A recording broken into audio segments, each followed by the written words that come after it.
Dude, I'll say this. I mean, I think you took it like a champ, you know? Because I saw it, and I'm thinking to myself, like, dude, it could have been so much worse, right? Have you seen that video that went viral? The dude driving the fountain powerboat, and it's all the chicks in it, and he's like throttling it, and he just gets KO'd like to the side. I mean, that guy's life, it's pretty much over, right? Because it didn't look good for him. Yeah. But to me, it's like it was like getting smoked by like Tyson, and you just took a knee. Yeah, it's kind of like how it looked. It was like you kept it together pretty good. I mean, for a violent fucking accident, man. Well, now we know what I look like when I'm fucking completely panicked, man. I've literally had enough time to say "oh shit" 3 times. That was it. That's what I had, man. But think about like, I mean, if you were screaming and like, it's so bad.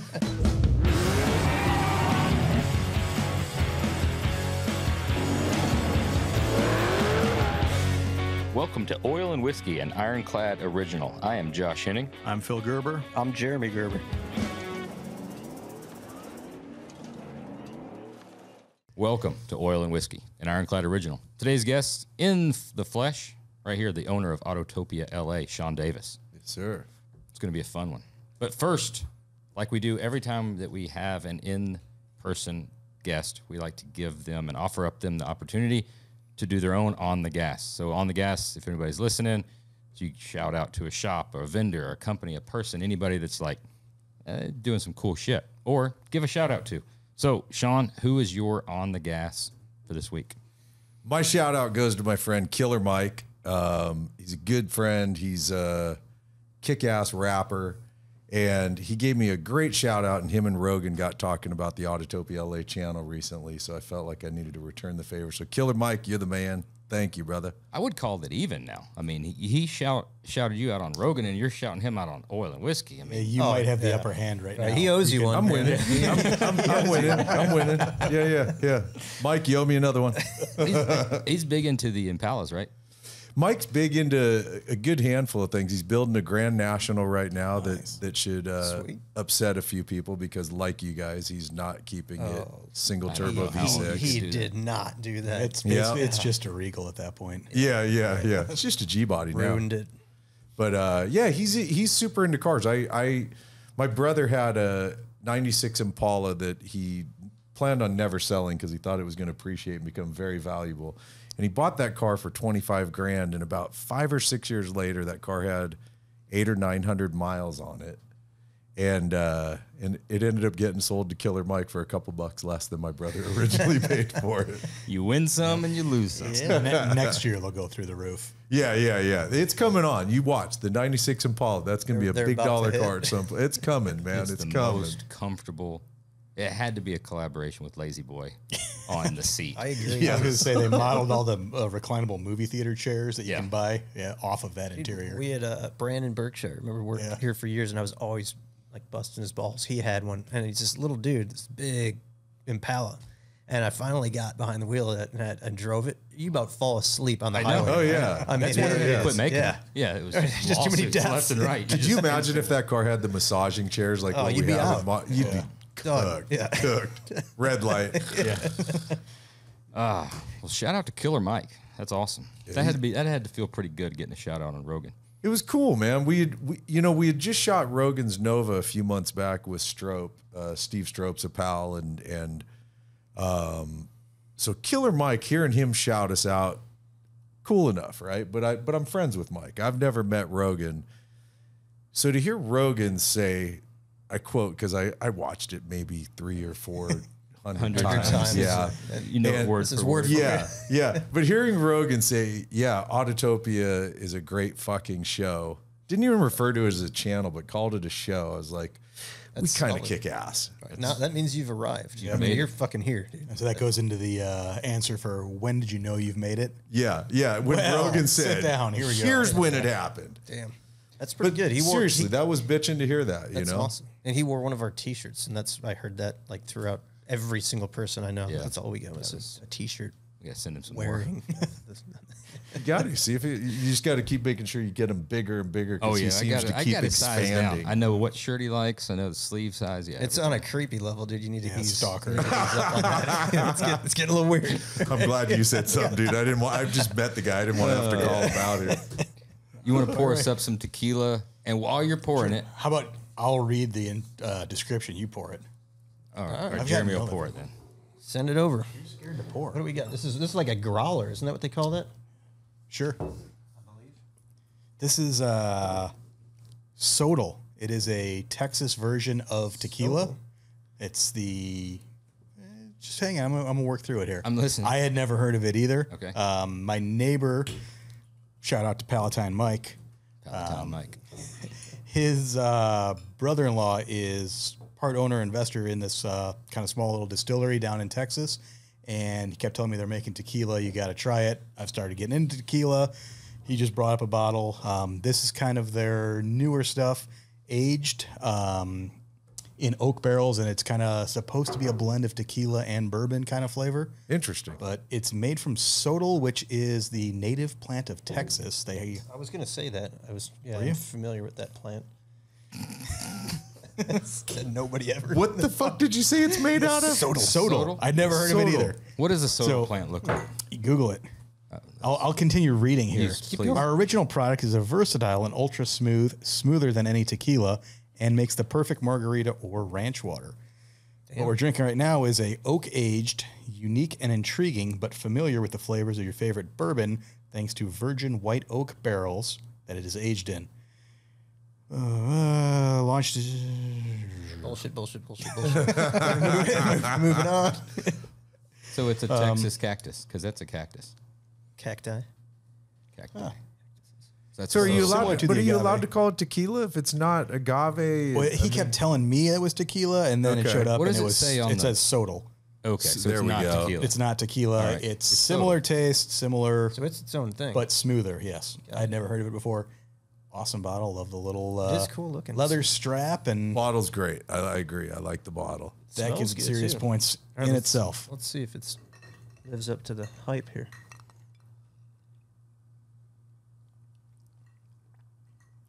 Damn. Whoa, that's got some pepper. Tastes more like bourbon to me. Yeah, I think the oak barrels. Yeah. I like I usually drink like I was running for your bottle of Clase Azul. Like, yeah. Unfortunately, Courtney Hansen cashed that one out over there. Yeah. That was a late night. That was that 4-hour podcast we were talking about. Gotcha. You guys all Tequila went helped stumbling That out of was the here. first bottle, and then we went into 2 more other bottles of other stuff. That was right when she got up on the was dancing on the. That was the part that didn't That's what make the me too. yeah. That's when we were talking about the whole editing out thing. But Yeah, no, definitely more in line with the bourbon. Yeah. I like a little blend of something different. Not what I was expecting. Yeah, I in dig the, it. The tequila it's interesting. genre. If you don't like it, you can pour it the fuck out and drink something else. It won't piss anyone off if I do that. I'm really not good at holding on to bullshit. No, dude. No, if you don't like it, you don't like it. It's not. Here, Then we pour can. that I'll get shit you out. another glass. Or here, just push this one to the side. Swap that. You're gonna have to swap that ice. I'll ball take for that ice ball a though. light on ice. You can even touch my ice ball if you. Your ball of ice. We'll edit all that out. His big round ice cube you can transfer. So now we're gonna try this one then. Yep. This is a really bitchin' looking bottle, by the way. Yeah, that's good. That is a gift from John Jackson, and ooh, I like it is a gift Good. from a photographer friend, John Jackson. Big into tequila, and he's been steering us a little bit. This is similar to the Clase Azul. Got it. The kind of sweeter vanilla flavor. He said That's where I more of a lean, dessert man. Tequila. Yep, that's the ones I lean towards.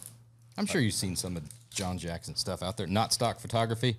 One or two photos from John. Yeah, the guy that pulls up real quick, knocks out the best shots you've ever seen, jumps in his van and drives another 100,000 miles to the next shoot. Yeah. Pretty much. That guy's That's him. He's It's rad. nomad. You pour yourself up some of that and see if you like it. I'm going to, and sorry to your friends down in Texas. I still have a 512 number, so I feel like I'm doing Texas wrong right now. It's not for everybody. I have, Everyone's got their own I have the taste. roses of Texas on my arm. Like, I'm a Texas guy, but I'm not a bourbon drinker, so See, we're bourbon guys, and that's why we. That's kinda why you guys it's like more, it. You're more a purist. That's a perfect size ice ball for that glass. Yep. yeah, this is. Feeling a lot better about this already. If you strike out on that, I think we got one more tequila bottle on that. I can tell this is gonna be We've good. got another. We got The color's right. Sean Smells Davis. like tequila. Sean Davis is the founder of Autotopia LA. Autotopia LA's storage facility is a cutting-edge automotive sanctuary in Southern California that houses a diverse collection of custom and classic vehicles with meticulous care. To learn more about Autotopia LA, visit To learn more about Autotopia LA, visit autotopiala.com and subscribe to their YouTube channel at Autotopia LA. You can keep up to date with Sean by following him on Instagram at Autotopia LA. Sean Davis, welcome to Oil and Whiskey. Thank you, man. Welcome, man. Cheers, guys. Cheers. It's really a Yeah, pleasure to be here with y'all. Appreciate you coming out, man. The short drive right over here. Yeah, just took a couple days. It felt like it today. I swear that you notice how travel, like, maybe I'm just getting old, but it used to be get to the airport an hour early, you're good. It didn't take that long if you went early in the morning. I mean, this morning we left my house at 5:45. Yeah. Dude, all day of travel. I mean, it took us longer to get out of the damn airport than it did to fly here. And you're pissed off by the time you get wherever you're going to get. I'm a bit fucking annoyed. Plus, I smoke cigarettes, so by then it's been a lot. I mean, I know you relate, so it's been a lot of hours at that point. You're starting to have the nicotine withdrawals. We've talked about Getting really short with everyone. you know? plane travel a couple of times on this podcast, and it always worst. Yeah, It's a problem. You look back, like you watch some old movies, and you see old Pan Am stuff, and you see like in the '60s and '70s where it was like an experience. That was part of the trip. It was enjoyable, and like everybody's in a good mood. You dressed up to go to the airport, and you'd like nowadays. I mean, This is the speech from the goods. It is. Well, nowadays it's like you wish people really? would dress up. You're like, dude, you're in your fucking pajamas. Dude, like Yeah. you're in public. At least put some jeans on. Like you don't have to dress up. Just get dressed. You know where they dress up, and that's on the shoes to not be able to get them off. That is sweatpants and the worst attire up top. Knee-high But lace-up. Knee-high lace-up, individual bows. Like it's going to take 45 minutes. like to you're get waiting in the these things security off. line. Yeah. But okay, see, okay, we're gonna go off on a few Yeah, of these things let's right do now. it. So here's the other one that gets me. You're going through security, right? And you have a hoodie on. Yeah. Now, what if I only had a hoodie on? They want you to take your hoodie off. Did you know that? Like Yeah. you have to pull your hoodie off. consider it a Now I jacket. get it, a jacket. Like I mean, but Now, if it's a aren't I about pullover- to walk through the detector that's gonna? I mean, my hernia surgery showed up on. I'm not shitting you. My mesh showed up on a screening like a couple months ago. But they're worried you're gonna hide something. You in your don't think you can find something in my hoodie right now? I mean, I don't know. That annoys the shit. The whole process drives me fucking nuts. It really does. Right. Like once I get there, like I said it to my guys today, I was like, cool. We're finally here. We're rolling through Illinois, and it felt good. The weather feels great out here, and it's nice to get here. But it's like, God damn, that's just such a pain in the ass. It is. Yeah, I strive for like max efficiency. When I'm passing through that security line, and I'm obviously the only person. Yeah. You get in line, and you've got time to think about it. You want to get your things together, get through there, get done with it. But It's so fun. And we'll get off of the airline travel. But it's my you all night. my biggest takeaway has always been, and I get it that from the TSA standpoint, they've got different ways of doing things on stuff. That's fine, whatever. But from the outside looking in, every time we travel, everybody that's traveling, it's their first time, and everybody that's working TSA, it's their first time, because the rules change daily or hourly. So as soon as you're like getting ready, you're starting taking your shoes. No, shoes stay on. Shoes stay on. yeah. We're not taking. And then as soon as you're like, oh, shoes on. No, shoes are off. Is it belt on, off? Is it what? Like, oh, toiletries out, toiletries in, like stuff. And then everybody that's traveling, it's completely their first time. They're coming through the thing, and it's like, so what do we do next? Oh, so our bags. I'll take my bag with me. I'll take my bag with me. No, the bag's got to go on the thing. Yeah. Oh, empty everything out of my pockets, not just the few things. Is that a gallon of water jug in your hand? Yeah, it's just my water. Oh, we learned today there's an amount of toothpaste that is not acceptable going through TSA, by the way. If you have a full-size tube and it's actually full, oh yes. They won't allow it. But what they did offer us was if we wanted to go back to ticketing, we could go back and we could check that bottle of toothpaste. that tube of Or you just toothpaste. squirted half of it out in the trash can. Or we could, but they didn't have a trash can right there. So we were going to have to go. No, this is something that happened today. We were going to have to go back out of security, squeeze it out, then go back the whole. It was like, Just we'll keep it. I'll buy spend the $5 and get some new toothpaste, man. Yeah. Not to go off on it, but because it is like I like traveling. I like going and seeing new places or places I've been before. Hell, I was just up in San Francisco over the weekend for Grateful Dead. Nice. Not my thing. My girlfriend's Cool a to see super them. hardcore Deadhead, but it was pretty bitchin', I got to admit.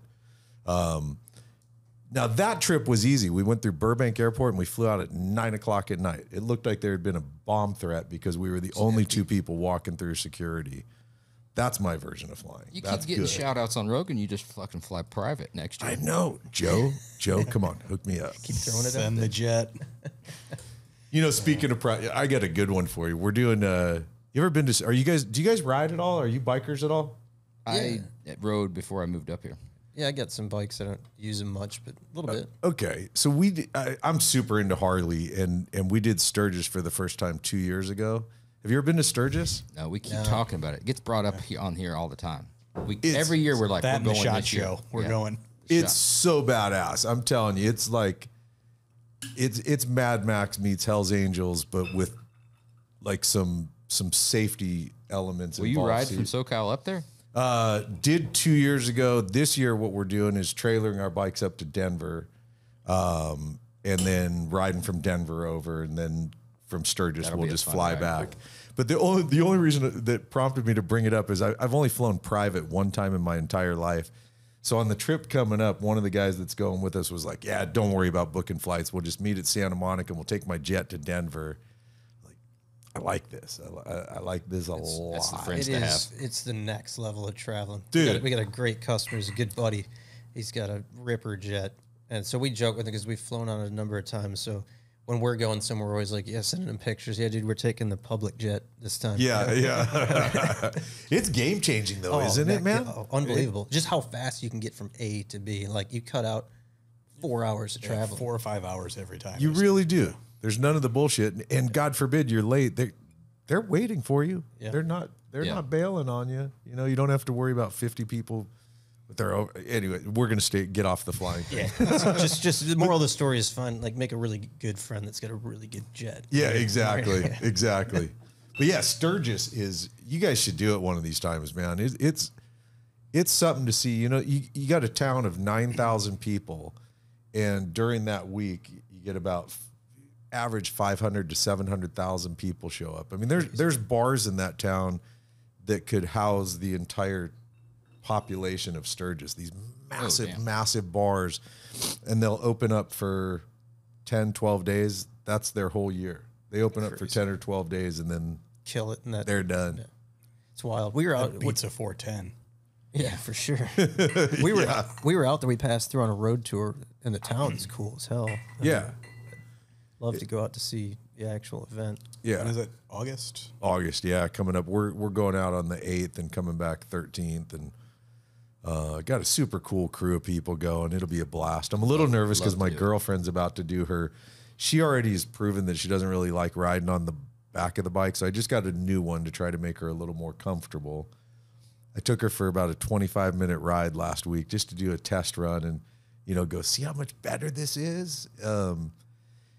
25 minutes, she said, "Yeah, well, you know, it's really not that comfortable, and I don't like that whole part where we go through turns and stuff." And so I'm trying to prep her that, like, look, that was 25 minutes. We're about to do from Denver to Sturgis is about a 6-hour on the bike ride plus, And it's probably going to be pouring down rain the whole time, and you're really not going to like it. And Yeah.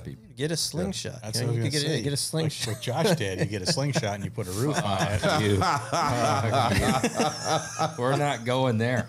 We are not starting something new. You didn't really own one of those, No, did you? absolutely. He's rented them No. several times. I've never been behind the wheel of one or in the I passenger think seat. is it a wheel or is it handlebars? I don't know. Yeah, bullshit. I don't. You know more than I do. Well, I'll embarrass my brother here. When they first came out, my brother owns some pretty rad cars. he thought the slingshot was a really cool idea because it was this new thing. Starting right? to sense a theme with your brother. Yeah, right, right. I shouldn't talk shit about him because he's really big. My little brother's like 255 and like veiny like The Rock and stuff.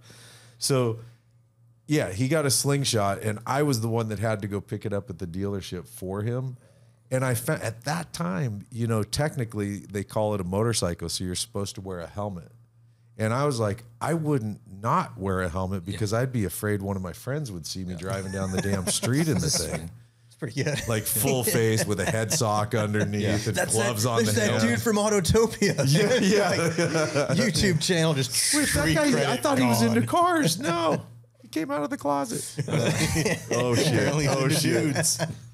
Here we go. I'm bringing rainbows from California, by the way. Well, Jeremy made the comment earlier. We feel like we know you because we've watched, you know, probably just about every one of your videos and stuff, but we've never like hung out and got to know each other. So take us way back when of how this guy's. What's your background? Like, we were talking a little bit outside smoking or whatever. Yeah. You've done some crazy shit.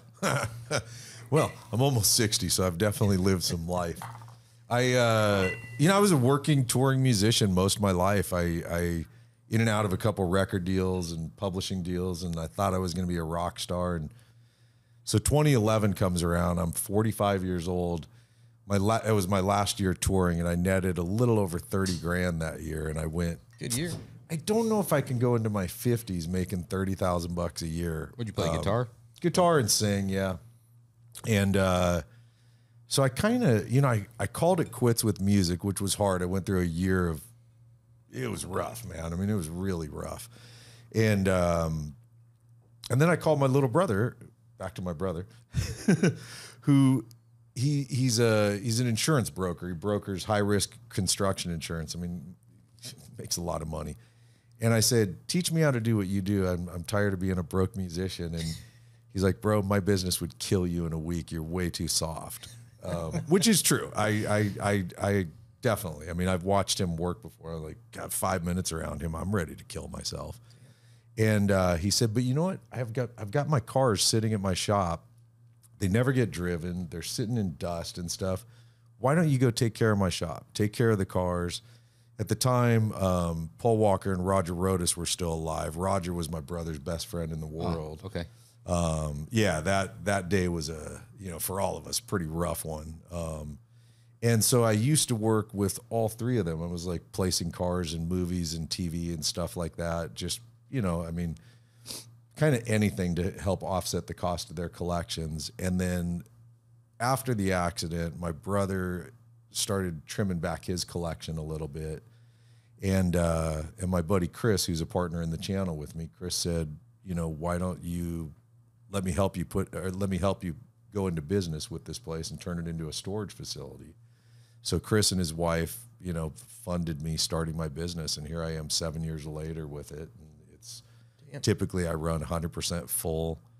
And about a year into the business, we decided, hey man, we've got access to all these super bitchin' cars. We're hardcore into what you guys do, Pro Tour. I mean, I'm half tripping out that I'm sitting here with the Roadster Shop guys.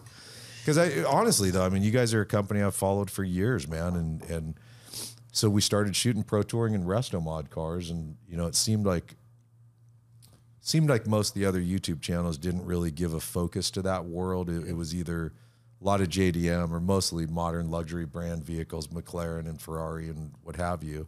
No knock on that stuff, but it doesn't give me a boner. I mean, like I like, you know, like I told you guys when I walked in here, I mean, Rampage and Road Rage are two of my all-time favorite custom builds, period. They're fucking phenomenal cars. So that's what triggered it all off. And it's almost like a series of accidents. Like I really thought all I was going to do was music my whole life. And in a weird way, I'm genuinely grateful that I failed, you know, because the people in the automotive industry I've made, I mean, most of my closest friends are all from within the industry. And would you consider that failing though? You did it for a long fucking time. It was just a phase, and not a phase in a bad way, a phase of your life. No, I don't mean fail. I don't mean it like personally, like I'm a failure. I mean, I failed to produce the result that I was shooting for. You know what I mean? I was shooting for, like my last band, it was called Stone Honey, and our first deal was a pretty big one, and we were supposed to be the second coming of the Eagles. You know, so you start setting goals, right? I mean, natural shit, and you either fail or you succeed at producing that goal. I don't take it personally. I mean, I did, trust me, for a minute. I mean, I was a little fucked in the head when I walked away from music going, now what? You know, and we were this close to it. But I genuinely am grateful that it failed, because I know I wouldn't know the folks that I do right now. I mean, the people I'm around, the cars that I'm around, the shit that I get to do. Dude, I drive, I mean, I know you guys do the same, but I get to drive shit all the time that I couldn't afford the insurance on these cars. Right. You know, and I get to do burnouts in them, and it doesn't suck. You take it for granted sometimes until you, like, things will hit you and you're like, holy shit. Just Wouldn't you say, like, being in the music industry, you're up there, you're performing, you're in front of tons of people, that had to have, like, kind of prepared you for what you're doing now, though? That experience must have made, because you're like a fucking natural up there. I mean, I think that's what makes, that's why I like the show, because you're up there and you're just like you. Right, you're not like this dude, some goofball, and he's like acting. You're like, I connect with it because I'm like, this guy's pretty fucking cool, and he's knows what he's talking about, and he's personable, and it seems like it works. So thanks, man. Had to have done something over the years from doing that. Oh, I guarantee you, dude. I mean, I've said it to people before. When the camera gets going, I just feel like it's an audience watching, you know. And I stood on stages enough times. I mean, trust me, some of the gigs I've played before, it was like, you better win the crowd or you might get your ass handed to you, you know? Seriously, like I've played places like Rabbit Hash, Kentucky. Have you ever heard of Rabbit Hash, Kentucky? No, not. Yeah, no. I've been there and played there. And man, I've played some towns, dude. And sounds swanky. Yep. Yeah. Swanky isn't the word I would pick, but it sounds something. This is no bullshit. I could not make this up. The mayor of the town was a goat. Wow. I don't mean goat like greatest of all time. Like I'm talking about goat. like they had ferns in front of this stage we were playing on, and the fucking goat was eating the ferns. I was like, "What's up with the goat?" And they said, "That's the mayor." Goat. That sounds like a fun town. Honestly. Rabbit Hash was a badass little place, actually. Yeah, Dude, that's making Alabama like drastically elevating. Kentucky's way worse than Alabama in every way. Really? Yeah, 100%. Yeah, it's way more Josh country. is a former Alabama resident. Yeah. You You can't give can't. me shit about the being tell. from the South, but No, just Alabama. oh yeah, Alabama. But I guarantee we never had no goat as a mayor. But it does sound like a fun time. it was a fun little town. It was. I mean, dude, I've the gigging years were a lot of fun until they weren't. You know, it was. You wake up in a town one day and you go, what the hell am I doing? Like it's wash, rinse, and repeat was kind of like the lifestyle, you know, because you can't just do a gig and go, all right, I'm tired, I'm going to go to bed. No, everybody wants to party afterwards, and you're only in town for one night, even though that one night lasts for years, you know. For them, the people in that town, that's their night. That's their one night for you. It's like, fuck. I've always wondered about, because I don't have a lot of mainstream bands. I mean, but there's a handful of kind of like smaller bands that I really dig, and I see them in concert regularly. And you see these guys, and you're like, they're touring nonstop, and they don't really have much of a following. Like, damn, that's got to be tough, right? You're going from town to town to town. You're clearly not making any money, you know. And how do you keep like bringing the heat? These dudes are up there just bringing it every night. And you're like, dude, if that was me, if I built like a car that nobody really liked, and I had to go tour it all over and show it like every weekend, And then keep nobody building really, that same car? and nobody really cared about it. I mean, I'm sure there's plenty of people that do that and really enjoy it, but for me, I'd be like, fuck, this sucks. Like, damn, come on. It does. Let me tell you, dude. I've lived it. When you go from one night where you're playing like a festival and you're a total rock star, like people want to help you carry your equipment and your guitar and stuff, and then the next night you're in Rabbit Hash, Kentucky, you know, and a mayor is a goat that's eating the ferns off the stage in front of you. You know, there are those moments where. Do you ever remember that movie? Come on, how am I drawing a blank on it? It's the most famous rock movie of all time, Spinal Tap. Yeah. Yes. Right? So Spinal Tap was one of those movies. It was a rule. You do not watch that while you're on tour because you're living that life, you know, and it's just not funny at all to watch it. I mean, so yeah, funny life. It was a fun one, but going back to what you said, yeah, dude, it set me up. So now standing in front of the camera, I feel like I'm talking to an audience. I mean, one of the greatest compliments I get is what you just said a few minutes ago, which is, I'm just myself. It's not like, all right, put on douchebag for a second while the camera's going, and then I'll just be myself, you know. And I've met some of those guys before, and it's a little, you know, it's a little weird. I would have to say, especially like you talked about. I mean, between doing a completely different form of content with more pro touring cars or harder muscle car, had an edge to them, stuff that enthusiasts and makers and builders were into, versus, like you said, your more luxury cars and stuff that was. And then that guy always has that same accent, you know, where it's like the whatever Mercedes goes from 0 to 60, and it's, I don't want to hear that. You don't want to hear that. And it's cool. One, that's the cars that we're interested in, and you know, the entire industry was. And you're saying things like badass, and you're just describing it like you said, being normal. 100%. That thing's fucking cool. Or 100%. I know right away too. The car guys, I won't like, as soon as somebody says it's got X amount of foot-pounds of torque, I know we're talking the same language. As soon as I hear a guy say it's got X amount of pound-feet of torque, I know we're not hanging out. Yeah, dude, you can leave right now. We're not hanging out. We're just not. Like, I'm sure you're cool, but we're gonna find shit we disagree on quickly. You know what I mean? that's the aluminium versus aluminum. Alloy. What was your buddy? The brake or British horsepower? Oh yeah, British horsepower. Thought the BHP. Everything was BHP in Right. road and tracks. It was like, Oh, it's 350 British horsepower. Yeah. That's funny. That's another one. Brake horsepower. Is that really a don't know like? what the hell that Is that? Like, does the if horsepower our change when dyno you take your measures that foot or off not. the I brake? don't know. Or? It was when it breaks. Like that's the max horsepower before it's. We've had some brake This idea. horsepower. Yeah. This is a good one. You put it that way, it sounds kind of cool. It does. It was 1,000 Yeah, brake it horse. made 1,000 if we'd have gone to 1,001, fucker, to broke. You know. Did that first video, you've got the storage thing up. You said it was in the first year that you decided to do the It video. was, yeah. So you've got this thing rolling. You've just got a wild hair of like, we've got some cool ass shit. I know we can make some good content. Are you watching other stuff? You've got an idea of like the format, or you're just like, let's video a fucking car and do it? Dude, we had no clue when we started. I mean, like, and people think like I'm being humble about it. No, we had no fucking clue. We truly had no clue. Like and the funny part was I live in LA, man. I have friends that are editors and actors and writers and so many different people. So one of my pals who's an editor said, well, you guys shoot and I'll edit for you. Cool. Liked this idea. So we started building up a bunch of content.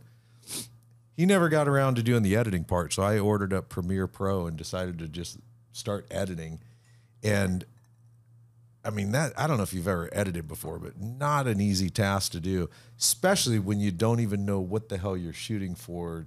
Like, where do we start? What happens in the middle?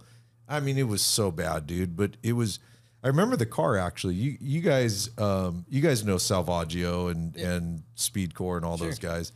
So we had shot their car Tantrum. Remember that car, the one with the big Merc? QC4.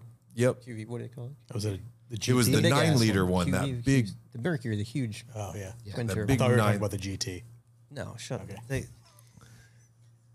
fucking hate you guys. These guys fuck with me. I didn't say anything. Every because Salvaggio once posted a picture of him in a Ford GT, right? So they have this thing because I like GTs. So He doesn't have one. Yeah, He doesn't have a Everybody that has a GT, they have to let me know that I don't have. I know I don't have a fucking GT. Yeah. Okay, I'll But probably there's never have. We've seen so many people that have them though. I know you have. Salvaggio's got one. We don't know that for sure. Wait, somebody should. We're gonna hit him up. I'm gonna email. sorry. him, text I, him. know, I might know a little was bit the- about that one, but I'll stay out of it. I'll just stay At out any of it. rate, But the moral of the story is that the I do moral not of the have story it. is that damn car was where we accidentally happened upon our format. Somehow I edited something different in that one. The video went fucking ballistic, and I went, let's do that again, you know? And that's where it kind of, by the way, my little brother owns a Ford GT. Of course he does. See, now we're building points back up for the brother, right? I would say who doesn't, but he doesn't. Oh, no, you don't. Yeah, that's the one guy that doesn't. But Well, at this point, it's so common. I don't even know if I would want one anymore. It seems like it's like Do basically they a camera. do they do a kit where you can turn your Fiero into a Stop Ford it. GT? Stop it. You can get the Testarossa, you can get the Diablo, you can get the Countach. Can you do the? I hate you guys. But we had Lance, the owner of Superformance, Yeah. on here recently. yeah. Maybe you've done one of his GT40s. We've shot a Have you? bunch of their They're cars, fucking yeah. awesome, and I They're want great. one. I want one really bad. And talking to these guys, they've already ruined it for me because they let me know that if I get one, it's a replica. And I know Oh, it's it's not. badass. It's badass. But they're like, they won't give me the win. If I get that, I still will get. Never. Yeah. Even though it's a sick car, they're gonna fuck with me about it because it's not a brand new. You could have a badass Chewbacca mask, but if it ain't movie quality, So, what if you had the 0506 Ford GT? Would that be 100%. Those are badass. yeah. You can come on, you're Roadster Shop, dude. You can go buy honestly, one at of this those. point, I'd be fine with him having a Mustang GT. If you would Did Fiero have a GT? I think they did. Yeah, I'm pretty sure they did. All right. well, Anyway. yeah, that's just how They have them in goes. Forza. You know, you could. Yeah, you my could buy, son's got them. He's got a couple of So them. your Yeah. son has a GT. You don't. Fucking everybody has one. Those are really bitchin' cars. I love them. They are cool. Like every generation of that car is just, it's just cool, man. They are. The fucking new one is so sexy to look at. Shit, it just like everything's perfect. Yeah, I would go to like Salvaggio's page and I'm looking at pictures of it. I'm like, it's fucking nuts. Sorry, all right, we're off of that. Anyway, what year is this that you're getting started on the YouTube? When you're bringing out the channel? Just out of That curiosity. was 17? Okay. 17, yeah. Man, it seems like longer than that. I know it has been a while, but Sometimes it feels like it's longer than that, believe me, man. But yeah, dude, we just clicked. December was 5 years since we released the first video, and then started catching fire. And when I say catching fire, relatively, you know, we're not shooting keyword rich stuff. It's not like, you know, I mean, you had a '65 Mustang, you got to figure out something in the title and the thumbnail to get people clicking, right? And oftentimes that's why, you know, burnouts and donuts help a Yeah. little bit.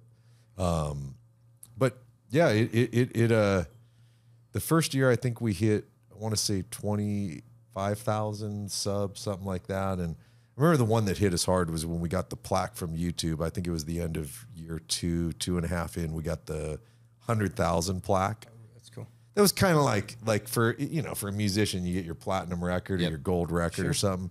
That's what it felt like. It's hanging on the in the lounge at my shop. And you screenshot and send a picture to whatever the middle school teacher is that said you weren't going to amount to nothing. You're like, fuck you. look at this. Look at that. I got Bet you don't have 100,000. 100,000 That's subscribers. right. And you probably don't even have a Ford GT either. Yeah, Miss Guaranteed Sanborn. they don't. Yeah, Miss Sanborn doesn't have a GT. You don't have a fucking car. Do you guys have a favorite car? Is that possible to have a favorite car? Oh, I mean, it's tough. You could probably have a favorite car from a particular genre, but an overall would be, I think that'd be tough. You know. Yeah, I'm the same way. I laugh when people ask you that question. What's your favorite car? Like, well, for what purpose? Right. And it changes weekly. Yeah. I feel Yeah. like you get hair up your ass in this direction. You know, staring at this on eBay and looking for what you can do with it. And then it's, all right, I'm going to go this way. And I'm going to go this way. And Yeah. Yeah, there's so much stuff that could still be badass. yeah, There's the so original car doesn't really matter all that much. It's kind of what you're going to do to it. Yeah. But I think we both share like a similar situation where you have the ability to experience them and not have to like desire the ownership, right? You can scratch some itches. Yeah, because for us, we build a lot of stuff. You know, they're customer cars, and you put 400 or 500 miles on the thing. You know, shaking it down, and it's like, Yeah. man, it's now I felt like I got that out of my system, right? Yeah. I mean, granted, then a month later, I'm like, I fucking want one of those. Or it's the opposite of like now you've built that one, but you've built it to such a high standard that you're like, well, fuck, there's no sense in building Yeah. one of those because that one is You're not going to touch the that. top. Yeah. Yeah. Which for you, there's been things I'm sure you've either desired and realized, it's not really for me, or things you're like, oh, dude, I gotta have one of those. Yeah, I got a huge list of gotta have those. Singer Porsche is one of them. There's a Roadster Shop car or two I actually really want. Telling you, for me still Road Rage, because I love second gen Camaros. I just think it's the coolest muscle car for me personally. That's my favorite muscle car, and I don't think I've seen a better second gen Camaro, and I know I'm going to piss off some of my friends right now that are going, "Well, fuck you, dude. got one. I bought Mine's one." really bitching." You And need to yes, call it is. Vince, see if he can Yeah. swing by tomorrow. That'd be cool. Oh, dude. I'm sure we can get him over here. He's like literally 5 miles down the road. Do you know the only time I heard that car run was when you guys rolled it into SEMA? It's the only time I've actually. Was it even running? That car, I think, that car at SEMA was the Maybe I haven't the ever heard that Rampage. car run. Rampage was not when we brought it to SEMA. Yeah. that was one of your like SEMA debuts. Yeah, yeah, that one. But the yeah. Road Rage, that thing was a ripper by then. So when this thing starts rolling, you're like you said, you're getting your plaque, you're getting stuff. In the first few videos, you're dealing with basically the cars that you've got in storage, right? And doing stuff on that? I Or mean, are you some just of- reaching out to people on Instagram, or people reaching out to you, or how are you getting stuff? Well, part of where we lucked out was Chris, who's one of the partners on the channel, owns that car, Vicious Mustang. Okay.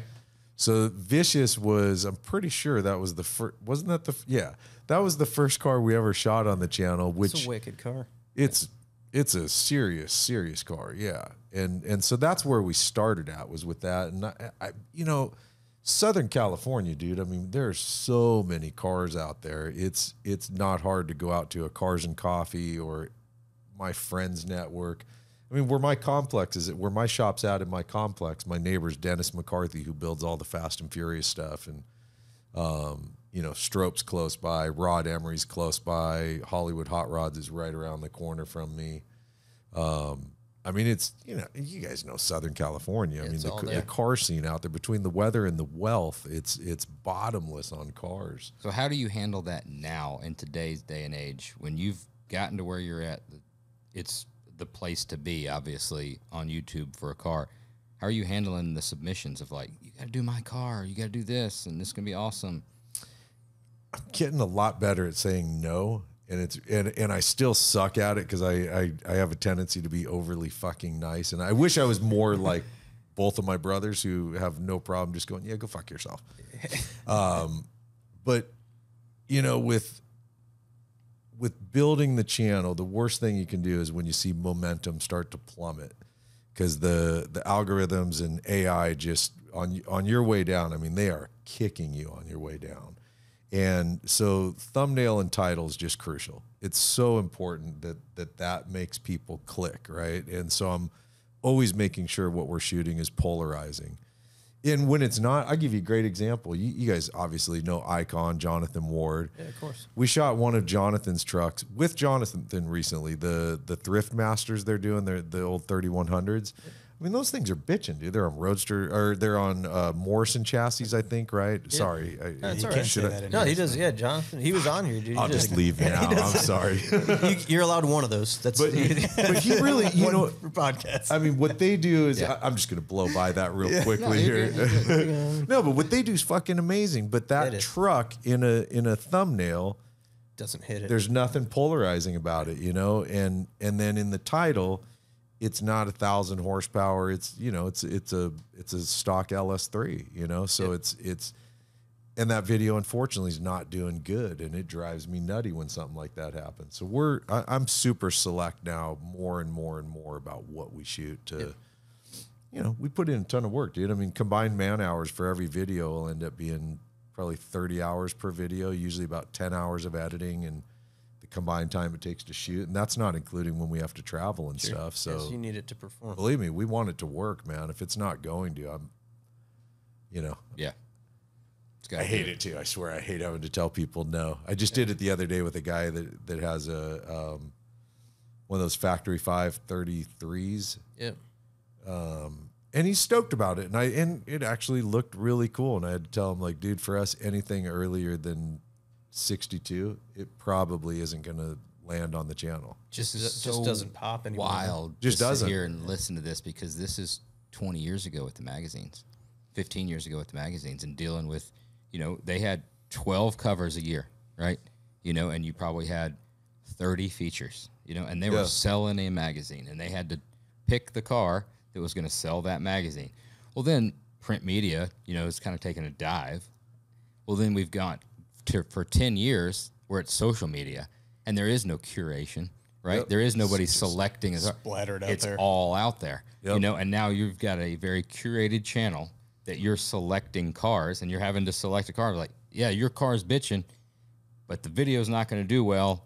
It's not worth, it's not worth me doing. It's not worth the effort. It's not. Just think about how, like, we've gone 15 years from having to even worry about, like, if it's the crazy wild. I mean, remember how long they wouldn't put white fucking cars on covers? Yeah, I remember that. White cars didn't sell. White cars didn't sell magazines.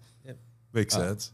Totally makes sense, though. And it's wild coming right back to the digital age, and it still comes down to the wild, crazy, and it's probably even worse now because it's not a static image. Yeah, you've got to have a thumbnail of something doing something fucking crazy. So it can't just be a wild, wide body, whatever. It better be doing something crazy. It's got to be something polarizing. It does. Like, we never shoot tri-5s.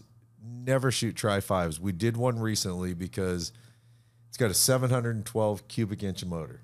Yeah. And I knew when I put in the title, 712 cubic inch motor, plus it's all themed around Evel Knievel. That was rad, dude. Even my son that car's bitching. Showed it to me because he pulled it up and he's 12 years old, but I was like, that's cool. And I'm not a tri-5 guy. I mean, we do them, right? It's a popular car, but I was like, oh fuck, that's badass. Yeah, I get it because it popped amazing. When you see the thumbnail. You're like, that's interesting. Gotta check that out. It makes you go click, right? It's the same. It is exactly. It's a digital magazine, is what it is at this point, And if it didn't cost as much time and energy and money as it does for us to do, I'd probably be a little like our first few years of doing it. We were shooting just everything, Whatever. You got a garage beater car, cool, fuck it, let's shoot it, And now when I look and I go, wow, that video cost us money to make. That sucks. That just sucks. Like I want to at least have it all self-sustaining, Well, segueing from that, and I don't know how comfortable you are talking about it or if you want to. Yeah. The wreck. I knew we were going to get to this. Yeah, I was going to ask you first. I'm like, dude, are you sick of talking about this? Well, like, no, I'm fine. I'm interested from. We need the clickbait. I don't want to obviously to make light of the situation at all. Glad you and the owner are okay, and but at the same time, from the marketing and the business, the pragmatic side of my brain, when I'm listening to all this of what's going on with building the channel and stuff, at what point when that's happening, at what point did it click? Because you're a businessman. Yeah. You want to be successful. Yeah. What point did it click? You're like, man, I'm hurting and this sucks, but I know we got some content. And I'm not trying to be crude. No, dude, bro, you're good. One thing you'll figure out with me quickly is I got no bullshit in me. I just say it as it is, And so that one, we actually didn't have a plan of making a video out of it. But our editor at the time, he still works with me at the shop, but he was editing at the time, and he said, you know what, dude?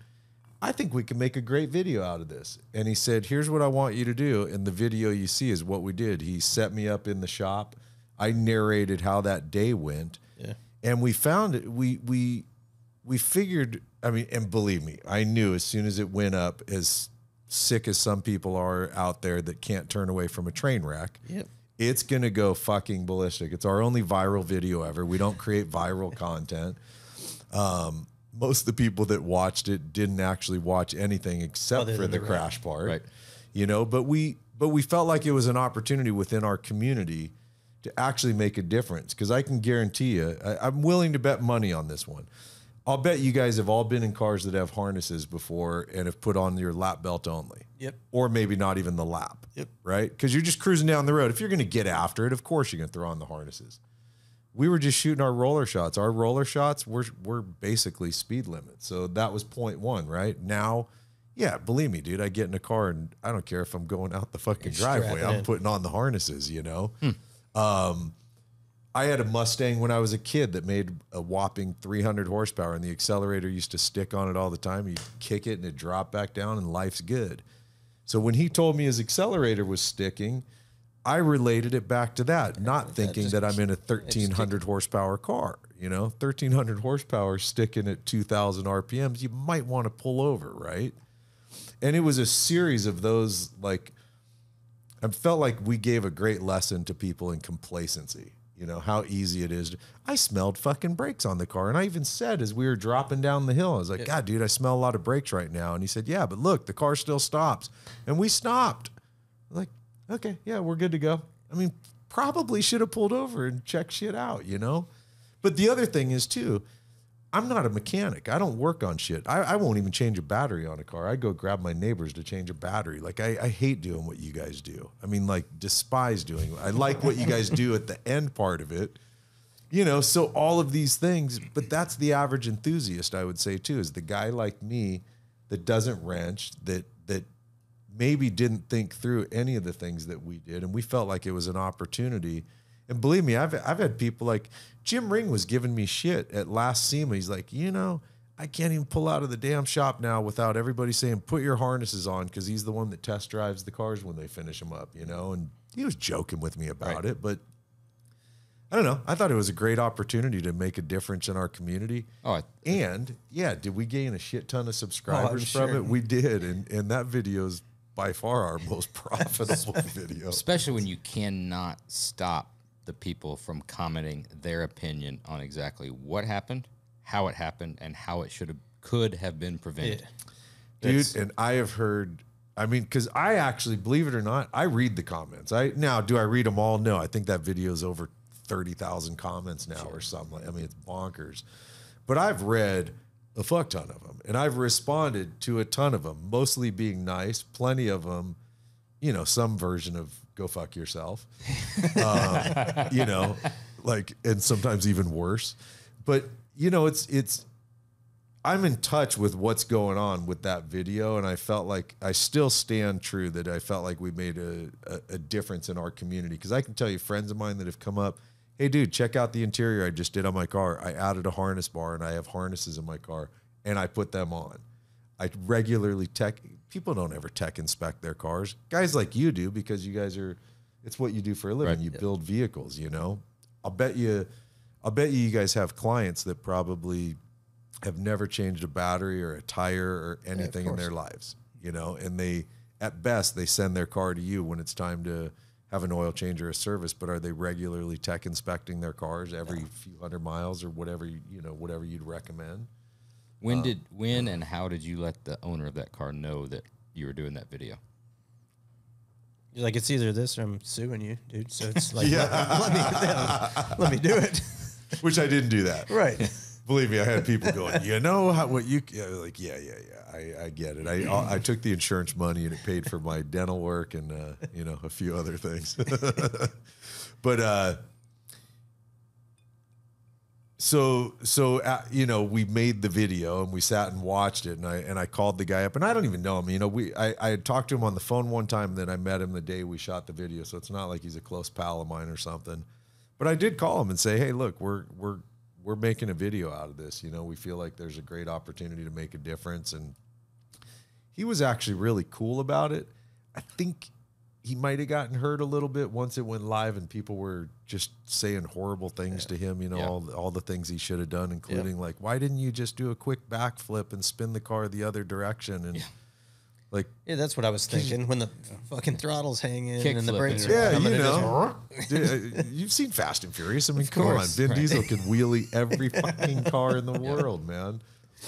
Yeah, so I mean, he didn't seem like he was rubbed wrong by it, though. You know, I've talked to him a couple times. He even came up to the shop after that video was live and hung out with us for a day, and we were talking about how we were recuperating from our injuries. And dude, I'll say this. I mean, I think you took it like a champ, you know? Because I saw it, and I'm thinking to myself, like, dude, it could have been so much worse, right? Have you seen that video that went viral? The dude driving the fountain powerboat, and it's all the chicks in it, and he's like throttling it, and he just gets KO'd to the side. I mean, that guy's life, it's pretty much over, right? Because it didn't look good for him. Yeah. But to me, it's like it was like getting smoked by like Tyson, and you just took a knee. Yeah, it's kind of like how it looked. It was like you kept it together pretty good. I mean, for a violent fucking accident. Man. Well, now we know what I look like when I'm fucking completely panicked, man. I've literally had enough time to say "oh shit" 3 times. Yeah. That was it. That's what I had, man. But think about I mean, if you were screaming and it's so bad. Dude, there's this. Oh my god, you're so funny. There's this crew we shoot with there and hang out with these guys. They're called Hood Muscle Cars. Hood Muscle Cars is a bunch of black dudes from the Crenshaw area.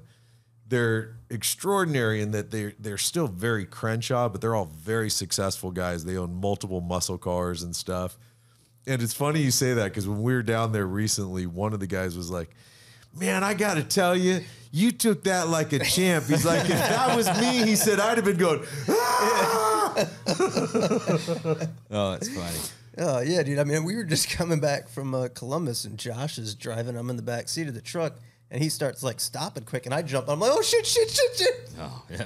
That one was close. So it wouldn't have been good for me because I'd have probably been that fountain dude. That game over. Yeah. Yeah, I think honestly, I think I just, I mean, what the fuck are you going to do at that point, dude? You know, I mean, I don't know if you've ever been in that position before, but because I've only been in one other car crash in my life. I've thrown down a bunch of motorcycles through the years, but that was always me being a jackass on sport bikes as a kid.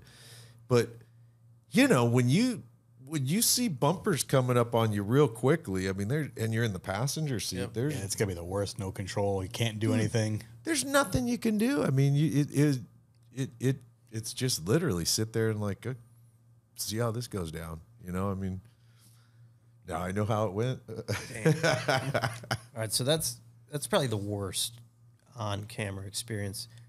You've driven so many badass cars. What are, like, give me some of the standouts, man, out of everything, because you've had access to crazy stuff. Crazy Like, stuff. What are the ones that just jump out to go, dude, that was rad? Well, one that always stands out, and partially because I think I've had so much seat time in it, is Chris's car, Vicious. I mean, that car, you know, you're making a little over 1,000 at the rear tires. It's sequential shifted, but it's with paddles. So the shifts are brutal fast. It's really violent. I mean, it's full blown race car stuff. Yep. That car still, like, do you know I've never put my right foot to the floor in that car, and I've had it on the racetrack before, and I'm a decent driver, but I'm far from a pro, you know, so I respect that car. Would definitely kill me if I tried to drive it to its fullest lengths. That one really stands out to me. That car I talked to you about earlier, that Tantrum Charger car, that one, you know, spinning tires on that thing, throwing it to third gear at like 100 and something miles an hour, and it's just lighting up the tires. Cool. And it was, part of it was like, oh, this is really bitching. Part of it was just sheer terror because it's so violent. I mean, that car's pissed off, you know. Those are a couple of standouts for me. I know driving your Grand National is going to be a standout this weekend. I can't wait hope for so, that. man. Dude, I'm excited for somebody to get behind the wheel of that, because we build so many cars, and that car, even Josh was in it just recently, and he was like, dude, this thing is fucking awesome. I was in actual awe. Really? Yeah, it's just such a tight, like, just well-mannered car that does everything pretty good, which is cool for a car that's that kind of power. Yeah. Yeah, because what does that car make? It made, on the engine dyno, it made 1,600.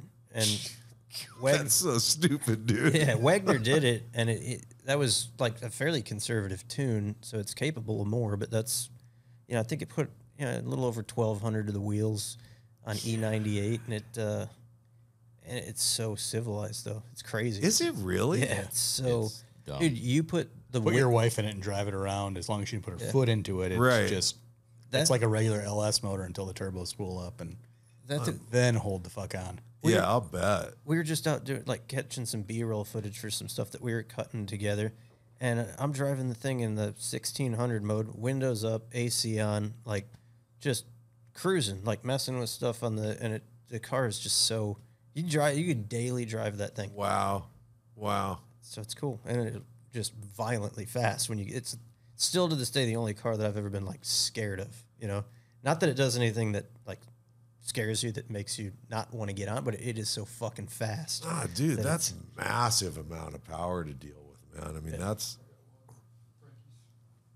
Oh, yeah, I was telling your brother about my buddy Frankie built, that's a really good one, actually. He's got a G-body that he bought it, you know, I think it was a T-type, if I remember correctly. Day one that he had it, he blew up the 6-cylinder motor, and he went, yeah, that's gone, and put an LS in it, sequential, supercharged it, put another chassis under the car. He's out autocrossing. He's super competitive with the car, running an Optima. Yeah. And I think he took I think his car took first in class a couple weeks ago at an Optima event. That's cool. I remember. I saw the video. Yeah, now that you car's featured it. violent. Yeah. I mean, I didn't drive it. I certain cars, you know, it's funny, dude. Genuinely, I'm a decent driver, but I'm a decent driver. I'm not a pro, and I know I'm not. So I'm never cars like that. I won't push to what they're capable of doing because I'm not capable of handling it. Is the truth. Yep. So I love sitting in the passenger seat with guys that actually know how to drive. Like my pal Frankie, he's a motherfucker of a driver. I mean, and so it's for me, it's like 5-year-old on a roller coaster, you know, just hell, we shot with the Hood Muscle Car guys last Friday. The video went live. This guy's name, none of them, by the way, have a real name. They all have a nickname. This guy's name was Blank that we shot with. Blank. Yeah, That's a pretty Blank. cool name. And Blank's an old school street racer. Like he took us to 135th in Normandy in LA to show us where the launch point was for the drag races that are full on street races, dude. And it looks like a drag strip. I mean, the whole concrete patch is lit up with rubber. And he even sent me pictures of his old Vega where he's got the front end 3-4 feet off the ground On the street. on the street. It's wicked. I feel like And- you would shine in that environment. I've been in that environment for Yeah, a whole different Josh. for many years. So have you done that shit, like the full street racing stuff? Oh, yeah. Okay. Oh yeah, that's a fun time. I mean, the stories sound great, but at the same time, it sounds a little bit horrifying to me. About see, I've seen video of those guys, all these people gathering around, the burnouts where they're pushing against the car. Yeah. By the way, does it do anything to push on the car when you're doing the burnouts? It's just Keeping it straight. Keeping it straight. Does it? Like you can actually You help can to move them. Really? To some extent. We've only done it on, like, when we used to get projects in. Remember when we try to blow them up before Yeah. you take them apart? You can manipulate them a little bit. But they tend to favor, like, the passenger side. They kind of torque that way. But If yeah. you got 20 people on both sides of it, whatever, they keep that thing pretty straight. It's not safe. It's not safe at all. It but doesn't it's look a like it. Fun time. The other one I always wonder about is the one that, so you got your two cars about to launch, and you got your guy standing right here about 10 feet in front of them that's ready to shine the light and let them go. That thing Now, hooks. I mean, like I'm not ever, that's one of those Suck things it that up, lands on man. the list of things I'm never doing in my life. I'm never doing that in my life, ever. Have you ever been that guy? Have you ever been the one shining the light? No, Yeah, no, see, absolutely not. exactly. I try to position myself, like, out of harm's way in that, because you see some hairy videos. That thing, like, hooking and We had a Yeah. spot. over. Take down the tree. This was on the years and launch. years and years ago. This had to be 99 or 2000 in Birmingham.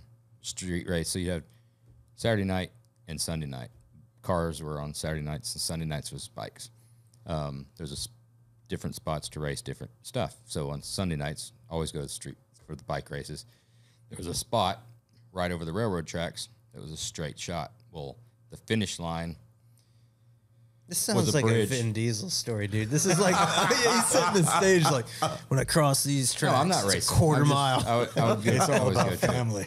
So you'd have a bridge that ran across this road, and the pylon from the bridge basically split the lanes, right? This is like an old service road. There's railroad tracks and like trucking yards around, right? So there's nobody who used this road, but it's a 2-lane road, and then the pylon for the bridge split the lane, so the lane would split. So you'd start where the railroad tracks crossed, and then it was exactly a quarter mile to that. So you were basically this lane, and you'd split the pylons there. Well, there'd be somebody up against the brick with the flashlight, right? And they would signal lane of who won. So then that guy's up against the brick, and he's got 2 bikes going by. I mean, every time they were going by at 150, 160. These are all, man. back then it was all, stretch boosters and Yeah. turbo bikes or nitrous bikes and stuff like that. So Yeah. this was like 99, 2000. And I mean, just Yeah. Yeah, I never got into the street racing thing. I went, when I was a kid, I used to go out there and hang out at the street races and watch everybody be psycho. And mostly I went because the fun part was when the cops would show up and everybody'd take off. That was the fun part, I thought, we had a guy that did all the polishing and stuff for us, and he did all the polishing. He raced these bikes, and he had one of the fastest boosters around, and his shop was behind our shop, and he had these 2 Rottweilers, right? And they hated everybody, and they'd get out all the fucking time. And Yeah. so if they got out and they were roaming the streets, I mean, you basically just locked the doors up and told all the customers to get in and all that stuff because they'd eat your ass. Yeah, yeah. Anyway, so he would get out there, and I always, we were friends. He did a bunch of polishing on wheels and stuff like that for us. Fast ass bike, big turbo Busa bike. I always ask him, like, dude, you got to be like fucking afraid or scared. Like, and he's like, there's nothing to be scared of because it ain't gonna hurt. That's right. Yeah, I suppose. That was his mentality. It's not going to be not an ounce of pain. That's probably true. Yeah. I mean, It'll be done. It's going to be game over quickly. Yeah, nothing to be scared of. It's not going to hurt. That's one way of looking at it. Yeah. It's I saw the guy out front here on a Busa with a stretch swing arm on, open face helmet, and a COVID mask on. Yeah. Dude, I hate to break it to you. I swear to God, right out in front of the shop. Come on. Like, I hate to break it to you, but I don't think it's going to be COVID that's going to get you on that That bike. mask is not helping you out, buddy. it's going to be the fact that you're a huge pussy. That's why you're going to die. You're just going to succumb to it. Yeah. The mask has gotten to that point now where if I see it, I know I need to stay far away from that person. I'm seriously concerned. Just because they're not up to speed on our world. Yeah. I bet you he says pound feet. I guarantee Yeah, he says pound feet. yeah. The best ones still to me are, I don't know if you guys have it out here, but I'll see folks rolling down the road by themselves in their car with their windows up and they're masked up. Yep.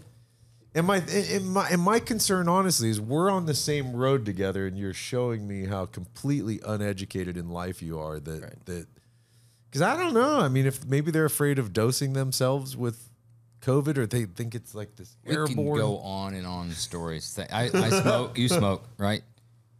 Seeing that 300 to 350 pounder with the mask pulled down while they're smoking. Oh. And drinking a fucking mega Diet Coke. You're kind of like, Yeah, I mean, I Diet Coke ever. appreciate the effort for safety, but let's spread that around yeah. There's multiple things in your life. Yeah. Right? yeah.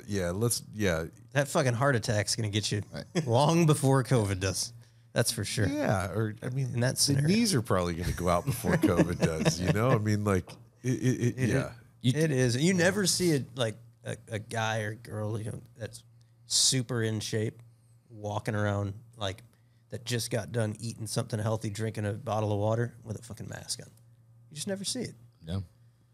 I like in that today's day and age. No. You know? Yeah. I mean, back granted, then, there's, everybody- it At was first, I understood it. Of course, Right. we didn't know what the hell it was, but after a little time passed and there was enough study going on about it, and I know we were getting misinformation all the time, but I mean, at a certain point, it kind of went, okay, I think this is like a variant. I mean, I know it's not the flu, but it's a virus, right? Cool. Now we got to incorporate this thing into our world. All good. Let's get back to living our lives. No. We got to keep that fucking mask on. Did you see that meme Rogan put up the other day? I think it was yesterday or today. It said, Fauci said if you wear 2 swimsuits, you can pee in the pool. that's pretty good. It's pretty good. You talked about the cars and stuff you've been driving. He asked about, some of the highlights. You don't have to name builders or anybody but has there been cars, especially either before the wreck or after the wreck, that you've gotten in that you flat out said, man, I don't feel comfortable in this thing. I'm not doing it. I mean, yeah, I've been in a handful where I've had to tell people quickly to dial it back. There was one recently that we unfortunately can't even make a video out of because it as soon as we started shooting, I was like, this isn't going to go good, and it really didn't. And it's one of two. It's one of 2 videos we've ever made that we couldn't actually turn into a video because it was there was just no polishing that wouldn't take the turd out of it. I mean, and this was one of them. But luckily enough, no, not too much of that. I do get nervous. I'll be honest with you when I get in cars that have almost no miles on them. Yep. Like that 55 actually. As we got in the car. Now, this is a guy, him and his crew, they're building the stuff. Tony had done a lot of racing in his lifetime, so he gets it. And we're about to go for the drive in his car that has no belts in it. No belts whatsoever because it was not going to look right on his interior. And I get a little uncomfortable about it. I'm cool with it. I'm not going to let it fuck up my fun, but I definitely, you know, It's lingering. it's there when there's not even a lap belt. They're like, so how many miles you got on this thing, Tony? Just curious, man. He's like, I think I'm just about to cross 3.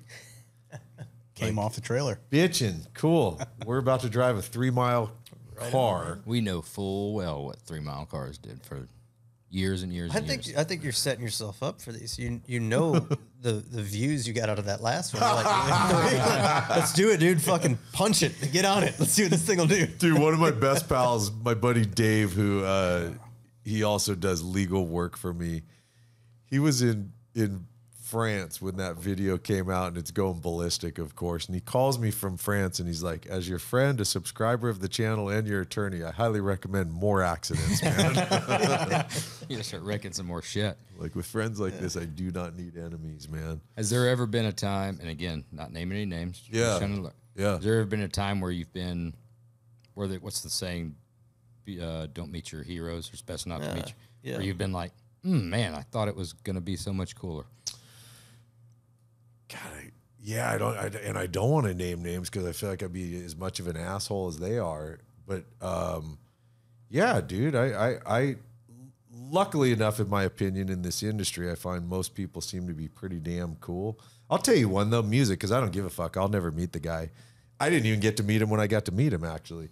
So we're doing a gig one night. The guy that the second label deal I was on was funded by a guy that's a big big Texas oil and natural gas tycoon. He does this big party out on one of his ranches every year. So we got to play right before Jackson Browne. I'm a massive Jackson Browne fan. For me, he's one of the greatest songwriters ever. And Jackson's doing an acoustic set, but since Henley lives right in Dallas, Kelsey had worked it out and flew, sent his helicopter over, picked him up, and brought him out to the ranch. And so him and Jackson were playing on stage right after us. So we walk off stage, and I'm like, bitching, here's my moment. I get to meet Henley, and I get to meet Jackson Browne. And I see Don walking my way. You know who Don Henley is, right? The Eagles. And yeah. Of course. So I see Henley coming my way. I'm like, here's my opportunity, man. And I walk up and I put my hand out and I'm like, hi, my name's Sean. Thanks for all the great years of music, man. And he went, uh-huh. And he just kept walking. I was like, wow, I just got fully dissed by Don Henley. I mean, I guess there's something cool in that. And then the very flip side of it was 5 minutes later, Jackson Browne's telling us how, man, you guys just took me back to 1972 and the early days of what we were doing and stuff. And he was so nice and complimentary of what we did. So that's one of those heroes where I just like, fuck, I wish I had just heard that he was a jackass. I wish I didn't have to experience it. But I've met a few in the automotive space. I'll tell you the thing in our automotive space that does drive me nutty though, is I think there's a lot of companies out there that are great at fit and finish, paint and body, putting things together, making them look really bitchin' and putting mechanically not safe and sound vehicles on the road. And it drives me a bit nutty because there's, I mean, I've seen cars before where, hell, one of Chris's friends had about, give or take, about $200,000 into, I want to say it's a 69 Mustang, right? Isn't it a 69? Yeah. 200 grand into what became a donor car. Yeah. It was such a horrible piece of shit that he had to have it rebuilt by somebody else. And I'm the last guy to say I think we should have more government. I'm personally not a fan, but yeah. I wish there was a way that the industry could be regulated, like building a building or building a home or something like that. And trust me, dude, I'm not saying do it because I know the government would fuck it up and go, oh, well, let's regulate it so much so that we just put all these guys out of business. But it is frustrating to me that there's people that are supposed to be professional builders that a guy like me would turn to and say, hey, I want to build this car. And at the end of the day, it looks super bitchin' and wow, best paint I've ever seen. But I'm not going to be a dick and throw it back at you. You've got the platform to do it. You can regulate it. Why couldn't you call a spade when you review a car and say it's not where it needs to be? I suppose you're right, dude. I suppose you're right. I'm not. Yeah.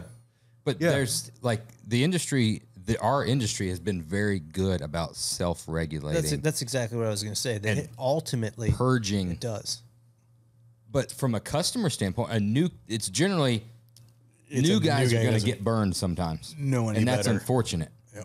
You know, but I mean, again, I'm just being real.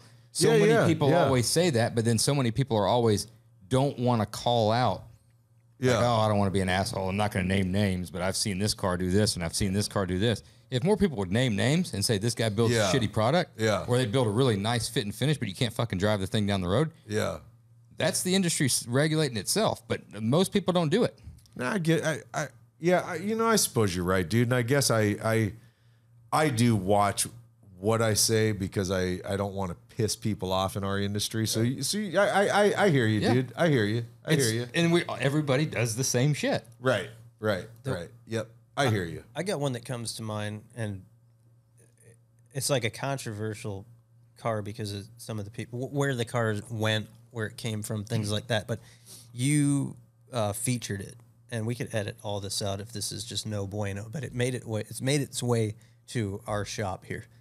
68 Charger.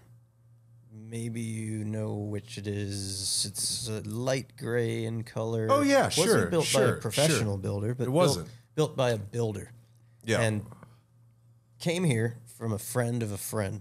Yep. And very wealthy guy, very, very, very wealthy guy. Car Yep. shows up, and not a real mechanically savvy guy, but he bought it sight unseen at an auction. And there are bolts laying on the floor in his garage. Wow. And it wouldn't go into reverse. It wouldn't move forward. It was kind of locked up. So well, just bring it down. We'll take a look at it. This is not something we typically do. It's just Yeah. like general service work on something. Yeah. So car shows up, and there were caliper bolts that fell out of it, right? So the brake calipers are just hanging. They're laying in it. Put it up on the lift, and to just kind of give it a once over. And we're looking at it, and you could pull every single thing off of this car By hand. By hand. Phil's looking at it, and he's like, I think, is that steering shaft loose? I'm like, no. And I'm like, grab a hold of it, just pull the whole fucking steering shaft, the U Right joint, off the rack. right off the fucking car. Dude, bolts, holes, Wow. there's nothing is connected on this Wow. car. And the guy's like, well, just sort it out for me, so I just want to like cruise. I'm like, dude, I bet you I've driven some of the hairiest shit ever. And I'm not like, I'm pretty reckless, right? And this one, I wouldn't drive it. I straight, I'm like, dude, I won't drive it, and I won't allow you to drive it. Yeah. And there's nothing I can do to it short of taking the entire car apart to make it safe enough for you to drive it. Wow. But you're here. You made it through. Yeah. And granted, if this is somebody that is No. a buddy or is Actually, something, then David, who owned the car, and what's that? Did it have a nice interior, or did it have a elephant motor in it? Elephant. Yeah. motor. Yeah, Elephant I know exactly the car you're talking about. So my friend David, fucking great guy, by the way. David's super cool guy. He had a friend of his build it that's like an independent one guy kind of doing it all himself, right? And he learned a lot from that build because it wasn't really good. It looked overall pretty cool. But no, you got to remember too, when we go do our drive stuff, our total drive when we shoot, we drive about 6 or 7 miles. Yep. So it's not like we're getting a lot of time in on a car, and getting to really experience it. sure. So that car, I mean, I knew that car needed a bunch of work. It was like one. I didn't know it was as bad as what you're saying. I mean, that's scary. Yeah, dude. Like, honestly, like Scary. I'm never the guy to throw anybody under the bus, right? But Yeah. that was in all my years. That thing was like, holy fuck. Wow. Dude, this poor guy. Like, if this guy would have gotten in this car and driven it for any length of time, Something was going to go down. Have you been able to? You got a lot of friends in the industry. You've got guys, getting into stuff, or guys that have had cars built or getting cars built. Because you're doing what you're doing off air, are you able to have those conversations with people? You've got to drive a lot of suspension manufacturers, a lot of chassis manufacturers, a lot of brake manufacturers, a lot of wheel, a lot of guys in the industry. Yeah. And you've got a good cross section. Are you able to speak frankly with those guys and give them your honest reviews? And not, are you able to? Have you been able to identify the stuff the brands that are more than just marketing and the stuff that just actually works, where you're like, yeah, you know what, that shit's good. Every one of them that I've seen, that shit's good. I think I'm getting better at it. You know, I'm still learning. Like I was talking to Phil outside before we got started. You know, I still consider myself very new to this business, and not having the mechanical background, my viewpoint's a bit different than any of you guys would be, right? But yeah, I mean, I've learned. I'll tell you a company like. Now I know they're owned by somebody else now, but at the time, it's a wheel company called ADV1. Yep. So we had, getting back to my little brother. My little brother had to deal with who has a GT. Yeah. That you don't. I want that snipped out as a fucking liner right now. I want that snipped out. So, oh shit, that hurt. My brother had to deal with Nissan because he had a team running in Pirelli World Challenge, and so we had a loaner R35 GTR, bitchin' car, by the way, really great cars. And my brother put a set of ADV1s on it because he was friends with those guys, loved their design stuff. I had that car out at Willow Springs one day on a track day, and thank God I actually made it all the way home, because as I got off, the car felt weird, and I thought I had just shredded the shit out of the tires. As I got off the freeway, the car felt really wrong, and so I pulled into a gas station, and I noticed 5, 6, 7. I still have that wheel saved. Multiple cracks in the center of the wheel. That fucking wheel was about to blow apart on me. Ooh. And so, like, as wheels as an example, I mean, there's companies like Forge Line that, in my opinion, they've proven themselves time and again. They make a great design and they make a great wheel. HRE, I think, makes a fantastic wheel. I've heard ADV1's better because they're now owned by Weld. Weld's proven themselves through the years. Hell, I mean, they've been around forever. Yeah, I mean, you know, how many drag cars are running Weld racing wheels?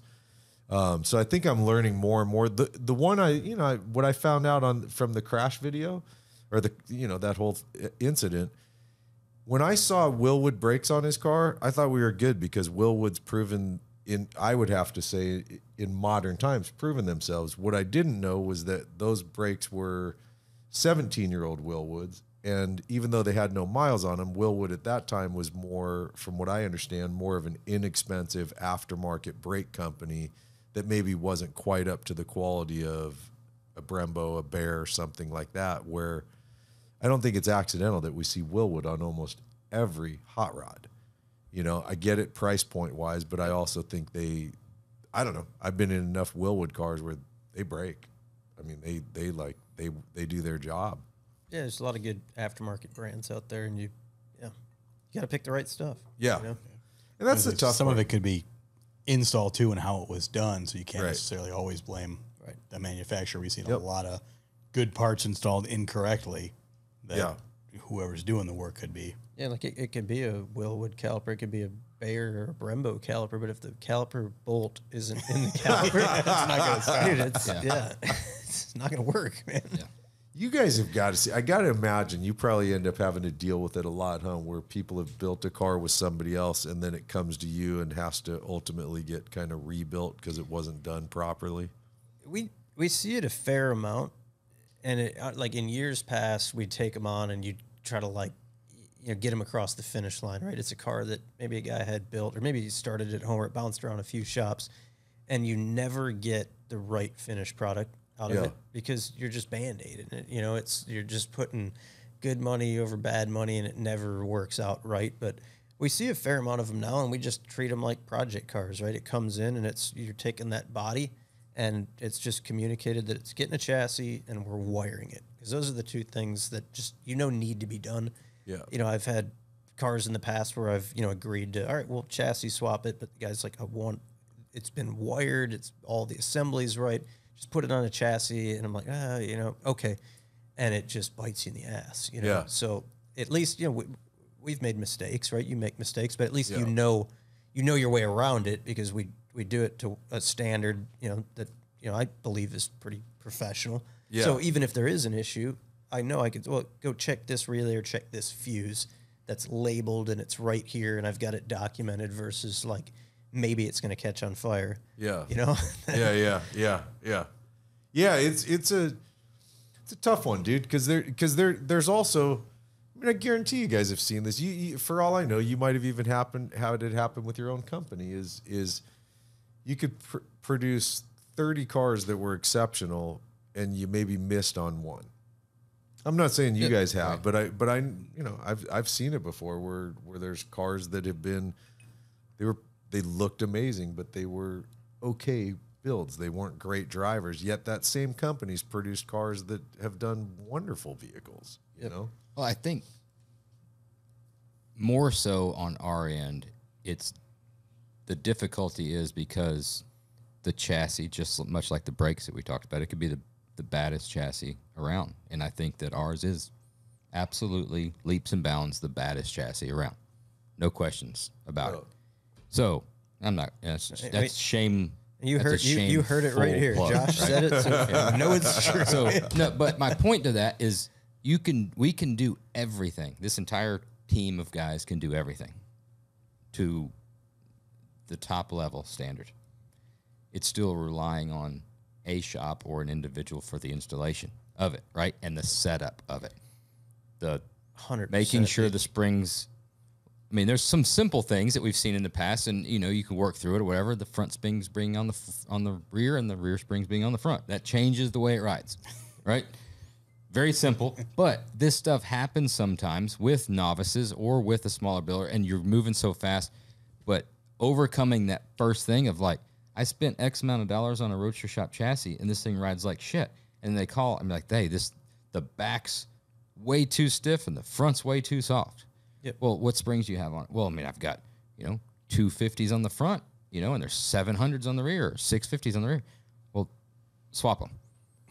And when they took it all apart to do the paint and the finish in the car, whatever, they just got swapped. It's a mistake that unfortunately sometimes can happen. Yeah. But stopping that, how many guys did that guy tell before he called, right? That Roadster Shop chassis sucks. And dealing with all, and then simple, I mean, you can go into it more, but very, very minute changes, 25 pounds on a spring rate, 3/8 to, 3/4 of an inch on the ride height, because they're trying to dial in the stand. There's some small things like that can drastically change the outcome of that vehicle.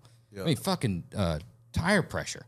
Dealt with that before on ride height. Tire pressure in the tires, and you chasing something, and it's what people do with it and who puts it together. Yeah. That, like, we've got a car here, and I get it. I'm fucking blown away with it. Phenomenal builder, Roy Barizio, put it together, and just happens to have a local customer that's out this way, and a little power steering quirk, and just asked if we could take a peek at it before a guy goes on a road trip. So the car's out here, and nothing at all, just snug a fitting, ready to fucking rock. Dude, driving this car and looking over this car, it's like fucking mind blowing. It's having it in the shop and getting behind the wheel of it, and it's not even like if I didn't know it was our chassis and I took this thing out and drove it, I'd be like, this is the fucking standard, right? Wow. This thing is fucking amazing. Yeah. And Roy's been doing it forever. You know, he's as good as it gets, and it's just really cool when you see somebody that really knows what they're doing and takes your product and integrates it and does it the way they know how to do it, and then you get to experience it. That was like pretty awesome. It was like a first time for me, and I'm like, still, like I probably put a few too many test miles on it. 'Cause I'm like, dude, I'm rolling the windows up and turning the AC on, and I'm like, yeah, both of us got in the car like, what'd you think? What'd you think? What'd you think? It could be like the tightest, smoothest, most new car I've ever been in. Yeah. He's like, dude, it just fucking floats down the road. That thing was awesome. I could drive that all day. that's when it's cool, like you said. Yeah. Like, holy shit, that's what we built the chassis, but holy shit, Roy Brizio built such a badass car, and he does it. I guess my point to all that being is you get a cross section of all of it. Not only do you get a shit ton of our chassis from different builders, customers that have put them together themselves to high-end builders, but you get other chassis manufacturers or just bolt-on suspension manufacturers, and they're all installed differently. Yep. So it's very difficult to kind of be like, you look more, I guess, at repeat builders or guys that be like, I know they built a good car. It's hard to judge the equipment because it's so some of the stuff is so user Yep. installation dependent.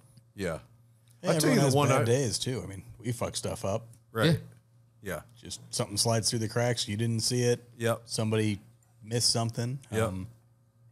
I think that's got to be the toughest part is that especially for someone like you guys that has such a reputation, you miss something, it can really hurt. You know, I mean, for Thanks for the pressure. Well, I mean, We're hyping it up before he gets in the car. This is- you guys have set your bar pretty fucking high. I mean, you really have. You know, it's like I say it. I'm new to the industry, right? But in the 10 years that I've been around, Roadster Shop has been one of the top names in this industry for as long as I've been around this. You know, I mean, you guys have really that, set a high bar for yourselves. So yeah, I'm super excited to go put that sucker to a test. And now I ain't gonna. Now, when I just out of curiosity on this Grand National, is there like my buddy Frankie with his G body has what he calls there's the no fucks given mode, and then he can dial back like traction and power and what have you. So the Grand National, like when I'm driving this thing, it's 1600 ready to go horsepower the whole time. Yeah, so it's got selectable maps, but it's I in like the, this. It's in the 1600 mode right now. So it's on E98, and you don't have to do other than not be like a fucking moron and just stab the fucking gas to the floor in like second gear at 20 miles an hour and expect that the car's just gonna take off like fucking John Force. Yeah, You know, yeah. Roll into the throttle in second gear, and by the time you shift it into third, bury the thing to the toe board, and the car, you'll be doing 160 miles an hour, like is in a straight ass line. And it's, dude, and there's no, beyond that, it's literally, there's a key in the column, like you turn it on, and it's got, you know, the shifters take a minute to figure out because it's got like lightning rods. Yeah, yeah. But it makes it fun. But beyond that, it's like when we sit in that car, I'll give you like 2 seconds of instruction of, just pull it back to here and then row the gears. There's nothing you need. Like, it's not something where you need to be like, all right, dude, when it's going to chatter the tires and then it's going to start shaking and it's going to get 43, loose. you're And then going to grab. And when it starts going, make sure you flip these two switches because then it's going to starve for fuel. Right. It's just, you just get in it and Just drive let it rip. Yeah.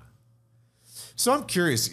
That's a great car to talk to kind of go to this question I have, which is, it seems like we're getting to this point in our industry, right, where a 65 Mustang's been done every possible way you can do it, and a 70 Camaro, and you know what I'm talking about. Do you think we're going to start seeing more of the 80s and 90s cars coming into play and less of the 50s, 60s, 70s cars coming into play?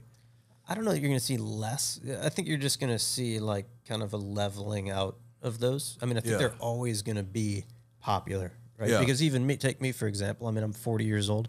I'm still probably going to build like a 31 Model A, and I still dig 32 Roadsters. But you know, I also love 60s cars. But like my era is to do like an IROC Camaro. I should be the guy doing like a, you know, a Fox body Mustang or something because that's what I grew up with. You ain't cool enough for a Fox body. You could do a Camaro.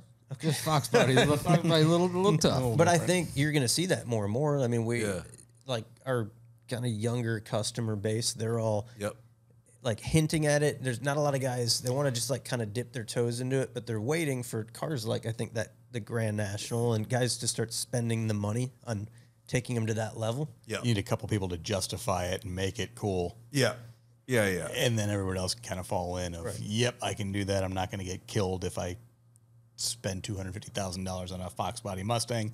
I'll be able to sell it. There's a market for it. And then it just kind of starts growing, I think, from that angle. It just seems like at a certain point, it's got to move. Like me and the guys were talking about it earlier today about does something like Pebble Beach have a shelf life to it? Because like personally, just personal, I don't give a shit about the pre-war era cars. They don't get me excited.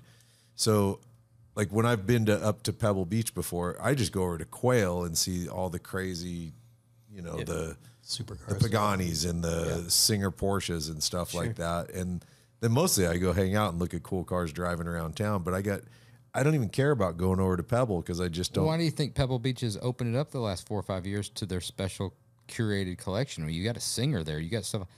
They're not doing that because, like, they're running out of shit. I mean, they're not doing it because they want to. They're doing it because you've got to start changing. My problem is I like everything. I can like so appreciate the craftsmanship in those cars. Yeah. I don't like them per se. Like I would never. I own would never want to build one, right? Like Yeah. a Pebble Beach car. But dude, as soon as the bottom falls out of like the Duesenberg market, and if I could snag one for like $15K and chassis swap it, like, that'd be bad. LS, you know, A Type 37 Bugatti is the like. It'd be there's cool. 2 of them fucking ever. You know, Ralph Lauren got 1. That's the baddest fucking car You ever. can get the other And they can't. twin turbo LS swap That's it. what's a $20 million The Roadster car. shop. But I get, chassis yeah, under right. it. But I get what you're saying. There's not going to be the guys. What year's the Cord that we're doing? It's a 37 cord. So yeah, we've got a customer who's done a lot of cars with us, and I don't know if he got a deal on it, but he owns it now, and it's a 37 cord, and we're chassis swapping it. So You know what a 37 cord looks like? No idea. it's got like the most beautiful like deco front end, and then the back they kind of like forgot about it. They're like, let's get it, just get it done. We got to get this thing sold. And I don't know the value. They're not.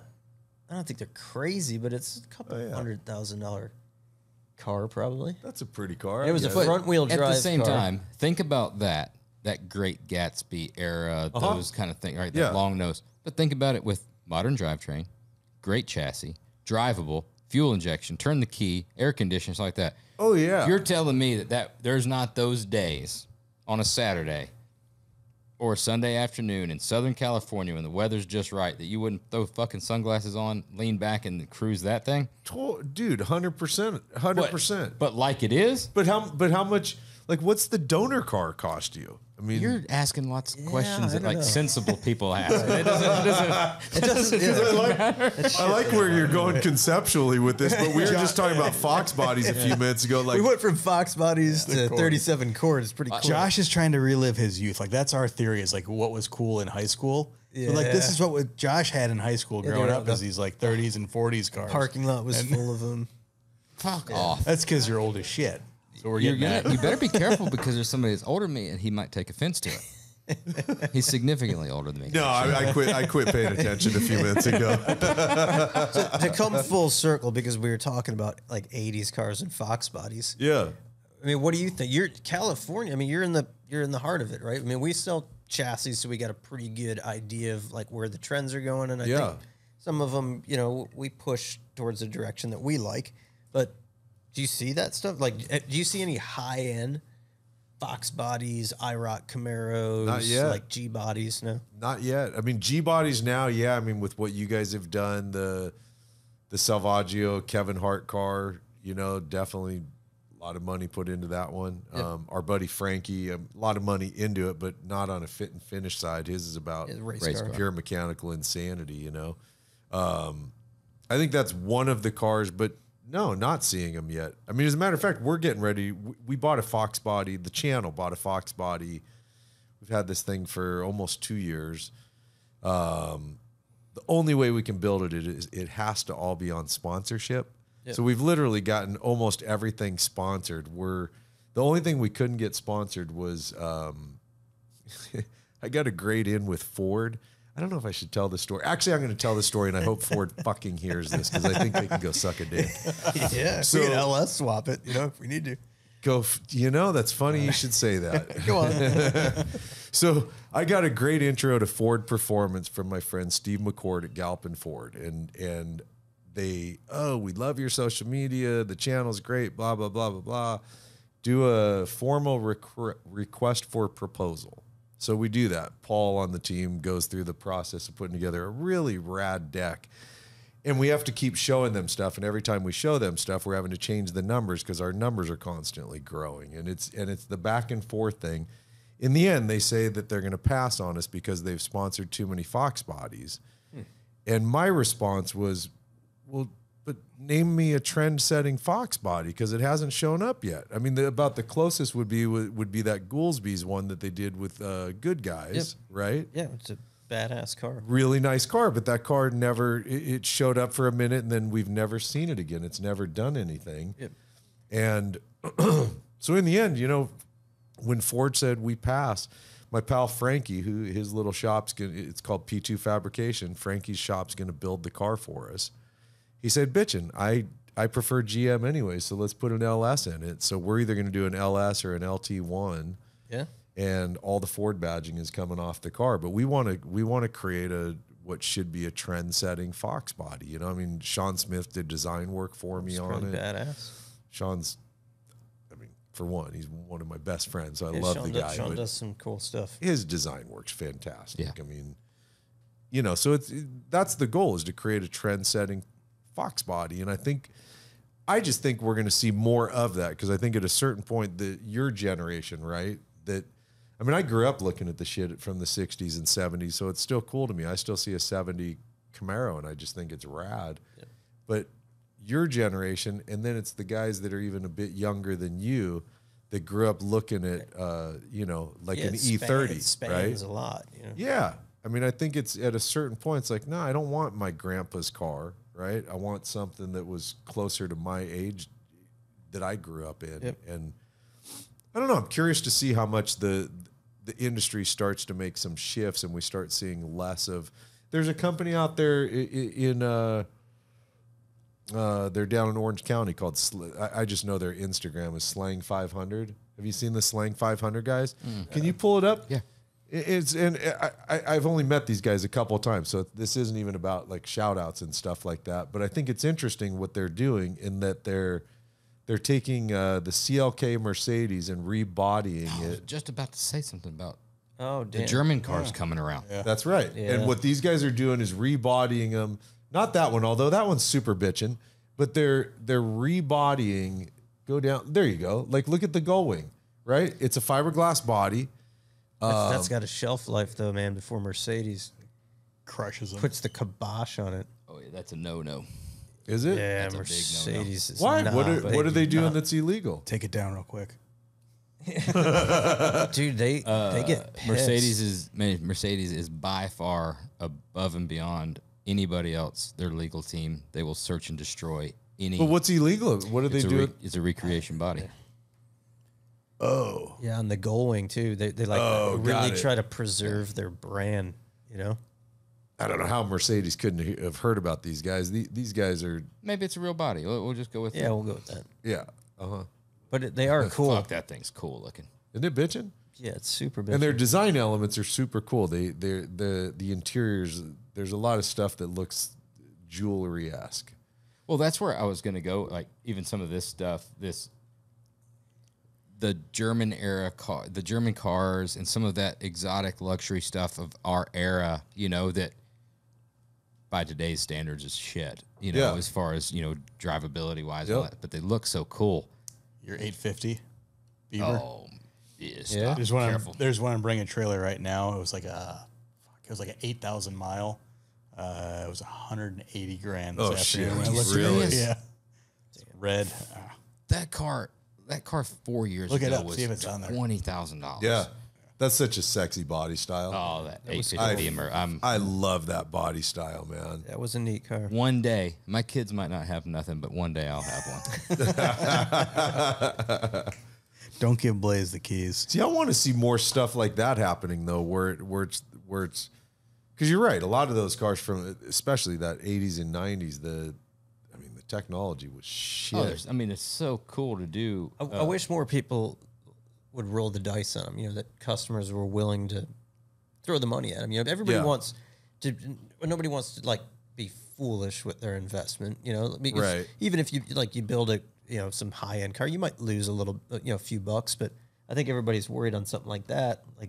Drop $500,000 on an E30. What's yeah, going and to happen lose when you go to lose sell like it? 450. Right, Right. right. Yeah, totally. No, I totally get it. Yep. Oh, Volvo 850. Andrew's all about it. We shot a Volvo recently, actually, that had a LT4 in it. It was Really? fucking bitching. It was the Bertoni 260, I think it is. There's a red one. So bitching. Yeah, right there. 184. Five. Sold. Really? What was so special about It was this? super low miles, 21,000. Well, what's the CSI versus the CI? Something must be something special. This one, the silver one. That's such a sexy body style, though, Yeah, it isn't was it? cool. Man, that thing's I always love that car. awesome. See, to me, that'd be something badass to do, to take the resto mod approach and go fucking ballistic on a car like that. I mean, I get that you hurt the Absolutely. value of it, but Yeah, but it's already like that V12 is a nasty motor in Yeah. it already, so you don't need to swap it. Yard out all the electronics and fuel injection on it. And Yeah, like put it on a standalone and straight pipe it. Have you heard some of those things? They sound like F1 I cars. know. Yeah. I know. Let's not talk about their values already going up. Let's not talk about too I mean, I much. think if you do it right, though, look what Singer did with the 964 Porsches. I mean, that wasn't a real beloved Porsche, Yeah. you know. And I mean, try to buy a Singer for under $500,000. Their name has such brand value to it, and I got to say, I think it's because they do a fantastic job. Dude, they do a great job. I mean, the cars are phenomenal. The marketing's great. The brand, everything. They do a really good Everything's job with great. it. What you've had those cars on there to We've drive never your- shot them, but I had a few of them stored at my shop, and my one customer told me to take it out and drive it and enjoy it, and I partially did. I was partially scared to death the entire time because, like, fuck, please don't let anything happen to this car, you know. But exceptional. I mean, what those guys do, I think, is absolutely fantastic. It's as top quality as it gets, you know. The guy. Do you guys know T.J. Russell by chance? It's the The Baja. Baja yeah. 911.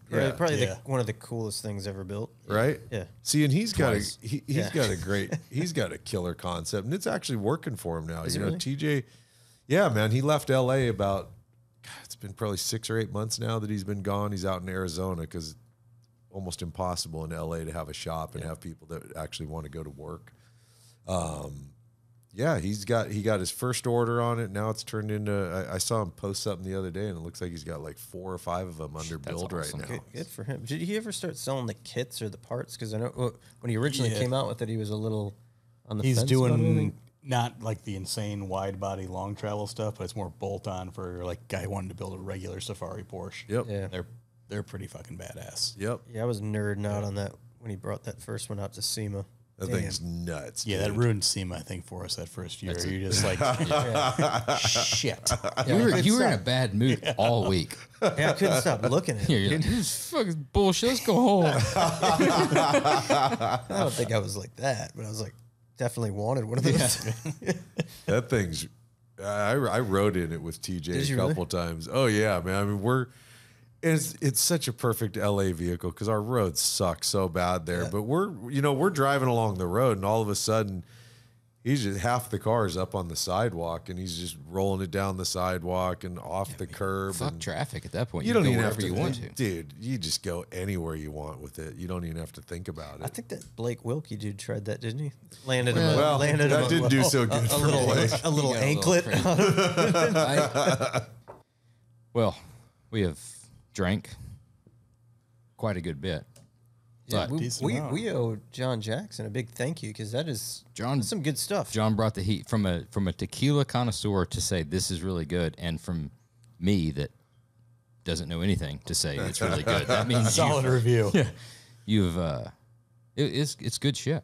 Yeah, John. Huge thanks to you, dude, because I'm enjoying the hell out cheers of this to John. tequila. Cheers man. to John Jackson. Cheers to John Nonstop. Jackson, right? All right, it's time to do some of the standard questions. All right. Favorite car movie and why?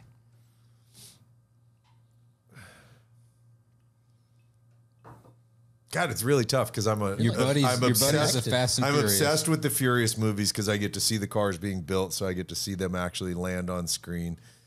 Love Gone in 60 Seconds because Angelina Jolie. that's right. I mean, come on, Yeah, come on. I'm with you. I mean, That's that or Nicolas Cage, but I mean, Yeah, you had a Nick back in like the early 2000s. You had a Nicolas Cage thing going, didn't you? I remember you talking about it. me, Yeah.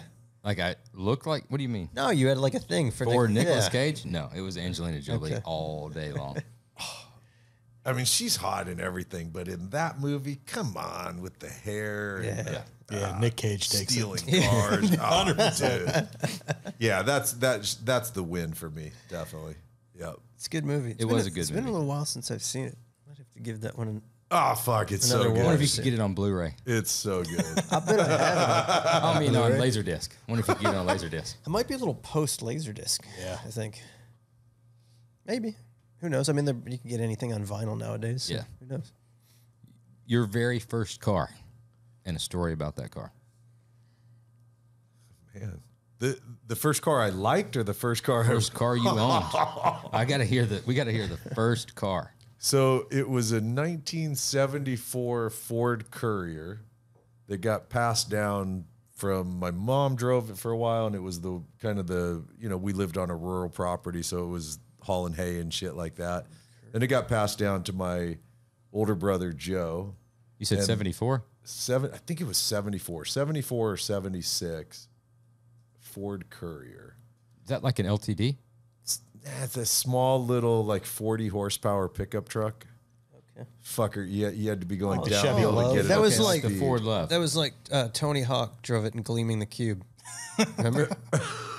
Yeah. What Deep an pull. obscure Deep- reference. You went fucking deep pull. there, dude. No, Yeah. I missed that one. Sorry to Alright. say. Yeah, that was what I drove. That was what I drove in high school. Ford Courier pickup truck, and it was Actually, awful. pretty cool. And what? It was awful. This was in California? Oh yeah, horrible piece of shit. Surfer? It was awful. No, I mean I grew up in a rural part of Orange County where horses and chickens and goats and dogs. My dad always thought it'd be cool to be a weekend cowboy. Something is cool about that. I'm glad we grew up that way. I rode horses every day, and it was awesome. First car purchase where you were like, you were anxious about that car, or you're like, I've got some money, I'm gonna buy what I've always wanted. It was my second car, actually. It was a 1970 Fastback Mustang, and I had to borrow an additional $2,500 from my dad to buy the car because it was already back then. I mean, it was a semi-built car, and it was bitching. Centerline wheels. Do you Original remember center original lines? paint. Don't say this. Don't say the color. Was it original paint? No. Repainted. Yep. It was in 1970. And what year was this when you bought it? This was 83. Anybody want to guess on Yeah, color? it's a metallic maroon, like almost like not quite a candy, but definitely visually could be mistaken. I'm seeing purple. What color? Come on, bring me home here, Phil. It's probably white. I want to go with the grabber green, but I'm thinking maybe a blue. Nope. It None was of- all of us wrong? fucking. It was total Jet black. like hoe lipstick red. It was Okay. awesome. It That was was so Bright red. great. I just didn't see Going you down the right Mustang. path. On It's centerline good. wheels, Were and the they- way we lowered it was to just chop the springs and set that Heat 'em or fucker cut on 'em? the ground. Cut them. Yep. Cut them. Were they the center lines with like the rivets, like the brush ones with Oh, just yeah. the solid face? Oh yeah. Yeah. Which when I was a kid, that was like the shit if you had those wheels. That car was badass. White letter tires. Nope. All blacked black? out. Damn. Yep. Dude, I've got in my mom's attic. I found it recently. There's a whiteboard that I think I drew when I was like 14 or something. It's a 69 Camaro side view, and it's got the call outs of everything I wanted on it. And it's got those centerline wheels, Really? side pipes. Right? Those were such Yeah, cool those wheels were, man. I mean, that had been like early 90s for me. Money's no object. You could buy any car you want. Which car are you buying?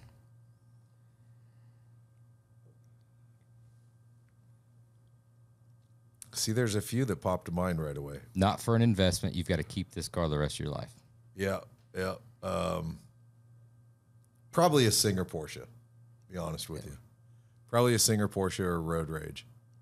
Shit. Well, you'll I literally, and I'm not saying it because these guys have seen me geek out on that car too many times. Damn. That car's fucking exceptional gotta, to me. gotta get in I touch with appreciate Vince. that. That car like freaks me out how cool it is. I really appreciate that, man. I hope we can get it down here tomorrow. Not even to film it, just so you could take it for a spin. 'Cause it's a nice car to drive. I think And we've extended their plans. They're going to stay over for Saturday too. Yeah, Josh. we're gonna make Josh- a weekend out of this. Josh is pretty persuasive with some of the vehicles he's throwing in my face. Surprise! Like, oh, did you know we had this guy's car that's this car, and you know, and like, Okay, yeah. Yeah, you guys, fuck, dude. We might be here for another month at this rate. Best piece of advice you've ever received? Best piece of advice. So growing up, my best buddy, Darren Medley, Darren's dad, Bill Medley, Righteous Brothers, you never close your eyes, right? When I was a kid playing music, Bill pulled me aside one time and he's like, look, I can tell you're really serious about this. So he said, when you take your art out into the world, you're going to get opinions. And he said, if you get a variety of opinions, pay attention to none of them. Just keep doing what you're doing. He said, but when you get consistent opinion, you got to pay attention to that. And I take that to heart with everything I do, especially given our channel, you know, I mean, when I get consistent opinion about something, I listen to it. And it's just because no matter what you're seeing, everybody else is seeing X. You should probably listen to that. Yeah, sometimes you get your blinders on. It's good to step back. No, it's really great. It's really great. Yeah, but everybody's saying it sucks. It might suck. You know, Right. like, sorry to be the one to tell you, but it just might suck. Yep. Yeah, that's good. Unless it's just the Buick enthusiast saying that you should have left the V6. Then those guys, you're like, they're all wrong. I don't care how many times we hear it. You're still wrong. They are the funniest guys. They're Yeah, Buick V6 guys are very passionate. I mean, I'll give it to them. I'm props to wondering, them for out of- staying true to their guns. If there's 50 comments that you should have kept a V6, out of those 50, what would you say? How many of those 50 actually own a Buick V6? Running or I'll bet you. Or are they just Buick V6 enthusiasts that don't have one that are just pissed that you ruined their dream? I feel Right. like 50 of them own a V6. Like they Not- have. not- No, they like just have a Buick V6. The like that's not in the car yet. Yeah, they've procured it. It was on Facebook Marketplace or something. It was a good deal, and it's in the corner of the garage. Like there's nothing else. The garage They're going to is build a whole car around yeah. it. The garage someday. is nicely finished. There's no tools, no anything, but they're right there in the corner. I appreciate the passion. I appreciate you saying you putting out your opinion and stuff. There's just ways to word it in a way of, hey, you did a good job at that building that car. It's not for me. I'm a huge Buick V6 enthusiast, and you didn't do it just or whatever. But the hatred. Oh, yeah. of- They get pissed. like you have ruined. You have shit in their Cheerios. Oh, yeah. Not only have you ruined that car, but you have ruined my life. Yes. I'm like disturbed. I'm upset. You realize I quit my job and beat the shit out of my wife because Yeah. I saw that you put a twin turbo Damn LS. LS. God. Yeah, they're a funny Barb's crew, got man. a black eye. Them, I would have to say those guys, Mopar guys, are right there just about as crazy. You know? The only thing like- about the Mopar guys, they don't have the internet that much, so you don't hear from them near as much. You get letters. It's a handwritten letter. Dear Roadster Shop, To whom it may concern. I think it starts with Ewans. Y'all. I think it's y'all. Ewan's done pissed me off. Y'all done fucked that car right up. Well, how did that, on that subject, Sorry. you gotta have, you said you read a lot of the comments. I do. Is there a standout? Is there one in there that There's you're gotta like, be one that still sticks in that your son of craw a right bitch, now? one that really just like dug into you? Well, Is there's got to be personal? Occasionally, people throw fucking personal attacks. Oh, they and do, you're like, for sure. Jesus, easy, For take sure. it easy. Nice one of my haircut. favorite ones, it's actually about Chris's car, Vicious, is a guy said, I know why you guys did the interior so bright red, so when you smash it into a wall or something like that and die, nobody will be able to see your blood. It was something to the effect that's of that. That's a little gory. That is. That was pretty. That one was pretty gnarly. One that like I definitely take personally goes back to the crash video. Is people, I mean, endless amounts of these comments about shows what a real asshole you must be that you didn't mention anything about the people you hit. Well, you're right, because typically you would, if you were in a fender bender, you'd be able to talk to each other. I was knocked the fuck out for a little bit. Then when I woke up and pulled myself out of the car, I was quickly whisked away in an ambulance, asking the guy, because I've never been in an ambulance before. So I'm asking the EMT, I was like, how fucking bad am I? If I'm going off in an ambulance here, I mean, like, is this shit really bad? And So gotta admit, I was a bit more concerned about myself than the person we had hit, and I never got the opportunity to speak to the guy. I'm not a bullshit person, so I could have easily put in the video, yeah, and the guy we hit was fine. I didn't know how he was, other than the guys told me, yeah, he had a small little scratch on his forehead. It was so that one I kind of took a little personally, because it was like, you fucking morons. Are you kidding me? Like, hang out with me for a second and you'll figure out I kind of give a shit about people, know? So had I had the opportunity, yeah. And by the way California law works, because I tried to contact the police department. I tried to contact the insurance company to see if I could get a hold of the fucking guy and say, hey, sorry, I was passenger in the car that rammed you. They don't release any of that information, But yeah, that one definitely, that one still hits me pretty good. Fucking people. Isn't it crazy? Do you guys know who Gary Vee is, right? You ever see that guy, Gary Vee? Yeah. Gary's like social media master, right? He's fucking awesome. Great. And I saw him, this one sticks with me. It's another one of those really good advice ones. Somebody asked him in one of his live things, they said, how do you deal with all the hatred you get? And he said, well, I look at it like this. If you took the time to just watch my video, then you took even more time to say something shitty, all I can think of is your life must really fucking suck. Yeah. Right? And so I do think that a lot of times I'm like, man, the guy that wants to bash on that he doesn't like the wheel choice the guy made on his car, it's like, bro, go watch another fucking video. Go cook your mom dinner. Go do something nice for somebody, I mean, wheels are a sticking point for like sexual orientation. You ever notice that? Because the wrong wheel choice means you're fucking gay. You ever? I love like you're fucking gay. I mean, dude, people get the things they say about like it's either like this dude fucks or like yeah. You know what that I mean? one's always great, but right? it's associated with wheels. Am I right? You're right. Yeah. It's I do like that one. That comment always cracks me up. This car fucks. This guy fucks. Like, okay. Just get Kyle in to run through them all. It is fun, like you said though, the comments and to your point about if you've watched this entire video, then you took the time to make. I love watching comments on stuff, whatever. Hour and 48 minutes lost me. What the fuck? It's a 2 hour and 10-minute long video. I mean, we fucking got you for a long time, right? Shit, right? At an hour and 40, you were good. Yeah. Like if they put I the was timestamp, all in until that hour and 48 And then you mark. started rambling. yeah.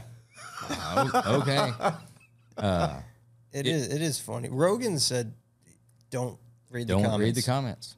Don't read the comments. Oh, really? Yeah, that was his advice because Josh. Smart. Yeah, Josh brought it up and he's like, I think Josh said something stupid like he usually does, and Rogan was like, "Yeah, huh? What? No, I don't read. You don't read the comments. Like, what's the matter with you? You don't read the comments." Reading Rogan's comments is what's fucking hilarious. Not as hilarious as reading like Well, there's so many. Garth of Brooks's comments, but them. Garth Brooks or Chris Gaines? Garth Brooks. Have you never gone to Garth Brooks's Instagram and read his comments? No. Oh yeah, because so Tom Segura and Bert Kreischer, that started the whole thing that Garth's a serial killer. Okay. So I could see it. out of 2,000 comments, 19,990 of them are from Segura's fans, just saying where are the bodies at. And it's been going on for years. Like I never knew that. oh, it's just constant. They're even at concerts holding up the sign like "We love you, Garth," and then when the video comes on them, they'll drop the sign and "Where are the bodies?" Oh my God. They've ruined his career. Oh yeah, I love it. Yeah, Is there a Chris Gaines page? Is there an Instagram page for Chris Gaines? you want to talk about that's borderline as dumb of a mistake as the Bud Light mistake. It could For be. Garth Brooks to go, I'll tell you what. I love Thunder Chris Rolls. Gaines. I do love Thunder Rolls. that was Garth Brooks though. Yeah. Chris Gaines didn't do Thunder Rolls. Yeah, I gotta admit, I didn't get that whole moment in his time. I think most people didn't. he's get bringing that it moment. back. No. Yes, he is. Yeah, he Come is. on. Yeah, there was something. Come something on, popped. really? Yeah. Yeah. When was the last? That's one that goes back to that consistent opinion thing. He should listen to Everybody consistent. said it was bad. 'Cause Consistently. It was. Yes. It was. I mean, it was and awful. that wasn't like, years go by and he's trying to reinvent himself. Dude, that I was gotta- in the right. peak of his career. Yeah. I would venture to guess that even like today, the My Chemical Romance guys, they're probably wearing Lululemon shirts and like they've like khakis or something. Nobody at that age should be embracing like that emo, Emo look.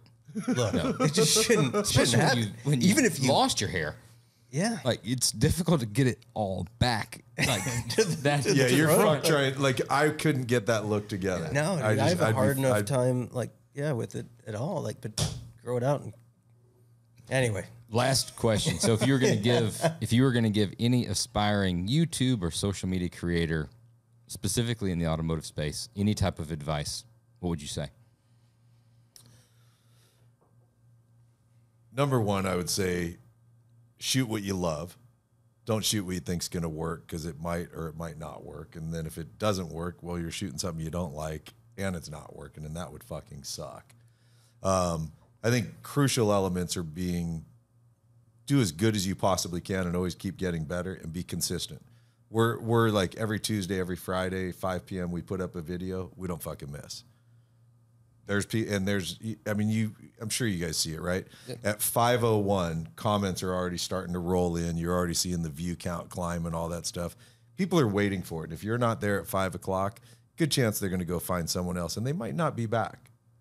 I think giving good, consistent content is crucial, and good always obviously continues to get better. You know, I mean, hell, I look at our first year of videos and we still leave them up there because I want people to see, like, yeah, look, we're here now, but look where we started.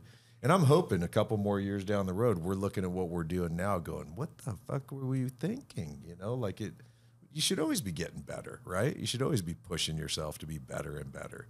Can they find your band videos online too? Fuck yeah, look up Stone Honey, man. Stone Honey. Stone Honey. check that out. Yeah. You know, we had a great bullshit story about the name Stone Honey. The truth is, we just came up with it. We had a bunch of names on a wall, and that one stuck. But we wanted to come up with a great story, so we said, you know, we were hanging out with Waylon Jennings one night. He was starting off. Yeah, that's a good fucking start, awesome. dude. Right? Yeah. Right?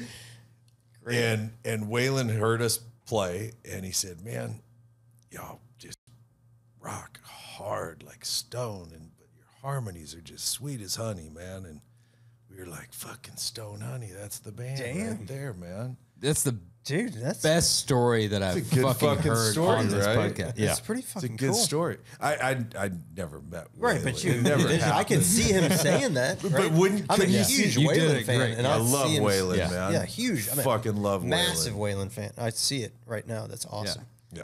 I'm pretty sure it happened. I actually Now that's remember. I remember seeing that video. dude. This podcast is going to resurge Stone Honey. You're going to have to Comeback tour. stop Autotopia and go back on tour. Back on the road.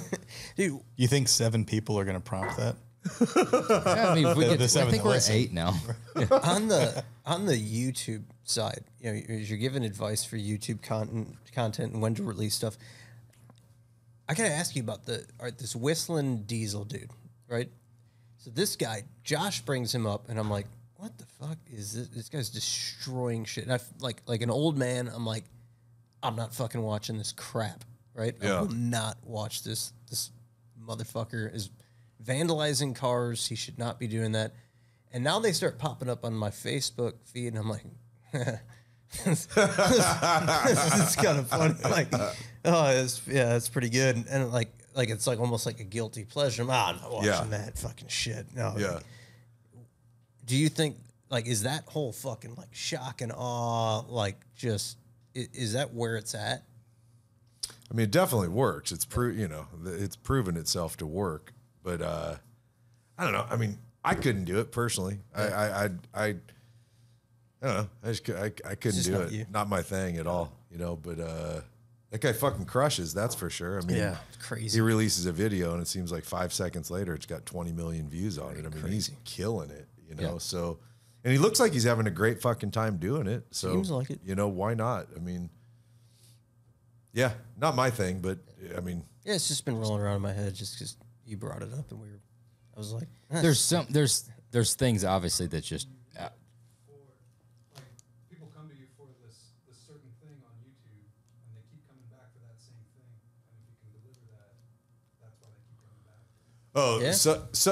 so something Paul said a while back, which I agree is it goes. I think it falls into that YouTube advice thing. Is people, they find your channel, they like what you do, they expect it to be that. When they show up and it's not that, they, you know, you might piss them off. But if you give them what they're looking for every time, there's a good chance they keep coming back. It's kind of like, you know, like I love In-N-Out Burger.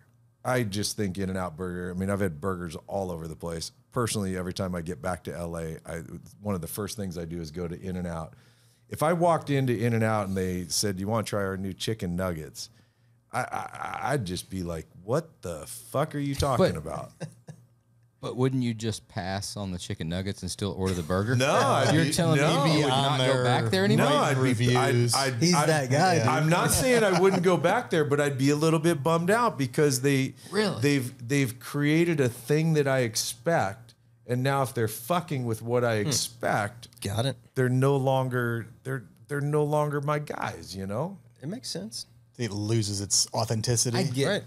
We've talked about this I before. think so. I think it would be them like caving to pressure of like we got to try to keep up with McDonald's or right. To something. piggyback off of his point, and there's no right or wrong answer. I'm a huge Waylon Jennings fan as well. Yeah. But there's some songs that he's done that aren't for me. But I don't stop listening to Waylon Jennings because 99% of the songs I like and there's 3% of the songs I don't like. I just don't listen to those songs. Yeah, but what if Waylon started rapping because that was cool? I was just gonna say. Well, then they'd call it Struggle Jennings. Well, and we don't listen. What if, and you're like, well, you got that, dude. It literally, and you're like, what the fuck is that? Touche. I mean, what would you think of honestly? What would you think of Waylon if he, you know what I mean? If he was like, yeah, I'm super moved by That's the best way to put 1983 it. new wave music and stuff. I don't like Garth Brooks as much because of Chris Gaines. That's right. Yeah. That's right. It fucks with you a little bit. Yeah. You're like, wait. Yep. I know you this way. Now you're now it's registering. Yep. Takes a while. Oh yeah, Point- but I wasn't putting it in the Point made. completely opposite genre. It was just something that I didn't like. But it was if you do something that I super don't like, Yeah, it's forced and like fake, and you're trying to jump on a trend, and like you said, everyone goes to you for a certain thing, and all of a sudden, this is the new popular thing you're trying to jump on. It's yep, I think you lose it. disingenuous. Yeah. yeah. Last one, we're out. If you were to give any advice to car builders and or enthusiast owners from what you've seen as far as cars that are being brought to you, what's a piece of advice that you could tell them right now? Anything that they should be doing different, more of, less of? What do you want to see? I want to see more thought in the engineering element of it.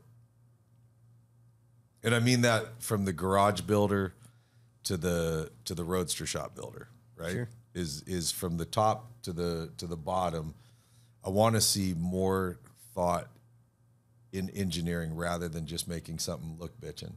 And that comes down to also, again, I'm not mechanical, but you can go through a catalog and buy every different part possible because you've heard all these parts. Doesn't mean they necessarily work right together, right? Yep. 100%. And so I would say, like, really, I just think it's a fucking horribly dangerous thing when you put together 1,000 horsepower car and that car, or a 300 horsepower car, and that car is not built right. It's not sound. I mean, hell, you just pointed out one that we shot before, the fucking the Elephant Charger. Yep. Dumbo. I couldn't think of the name of it. You know, that's sad to hear that, but it's not surprising to me given not my friend David, but the guy that built the car for him. Yep. You know, and that's dangerous, man. You throw that car on the road, it's already got enough power that even if it's built right, it's dangerous. You know, From let's the be honest, factory, the dude. motor that came in is dangerous. Yeah, but let's be honest. I mean, 1,000 horsepower It's car. no joke, man. It's no joke. Right. I mean, I know it's become the talking point now. It's made 700 horsepower sound mild, and 700 is not a mild fucking car. You know what I mean? You better be ready for the car. 390 at the tires on 265s or 275s is Dude, fucking it's fast a- as shit. That's right, it is, Dude, man. we realized that. Like, we did George's Mustang, right? Yeah. We started like throwing it back to 15-inch wheels, and we wanted this car to look like super vintage. So we put Coker Tire re-released like it's a radial, but it looks like the old bias plies, right? Skinny little tire. Yeah. 430 horse LS with a 4L60. Made Dude, 370, 380 at the tire. You've got to drive it, man. That thing will get Automatic. If you get after it, I mean, it's the equivalent of 1,000 horsepower with the right tire. Yeah. You know? So technology's come a long way with certain things, but you got to know how to put them all together. Yeah. Yeah, that's my big thing, dude. I want to see more. I want to see more focus on shit being engineered. Yeah. I really do. I think it's crucial. There's a lot of fucking dangerous cars going down the road with dangerous people driving them, which is, you know, double bad news. It's a hard one to fix. Yeah. Well, another shameless plug. We got some shit for you tomorrow. Coming up, man. Looking forward to it, dude. Big thanks again to Sean Davis. Remember, you can keep up with Sean by following on Instagram at Autotopia LA. Thanks for listening to Oil and Whiskey with the Roadster Shop and Ironclad Original. If you like the show, be sure to leave a rating and review. Do you do that at the end of your videos? Leave a rating and review? This is wrote down for us, we got to say. Yeah. You know, we talked about this one early on, and I figured if you're here hanging out with me, do what you're you either want. going to like, subscribe, and comment on your own, or you're not, no matter what the fuck I have to say about it. So you're right. I let people do their thing. Just don't hit the thumbs down button because That it hurts looks your feelings. it looks terrible when there's one. It's like, who the fuck did that? I'm not even going to read the rest of it. Thanks again to Sean Davis. We're done. It's over. The podcast is over.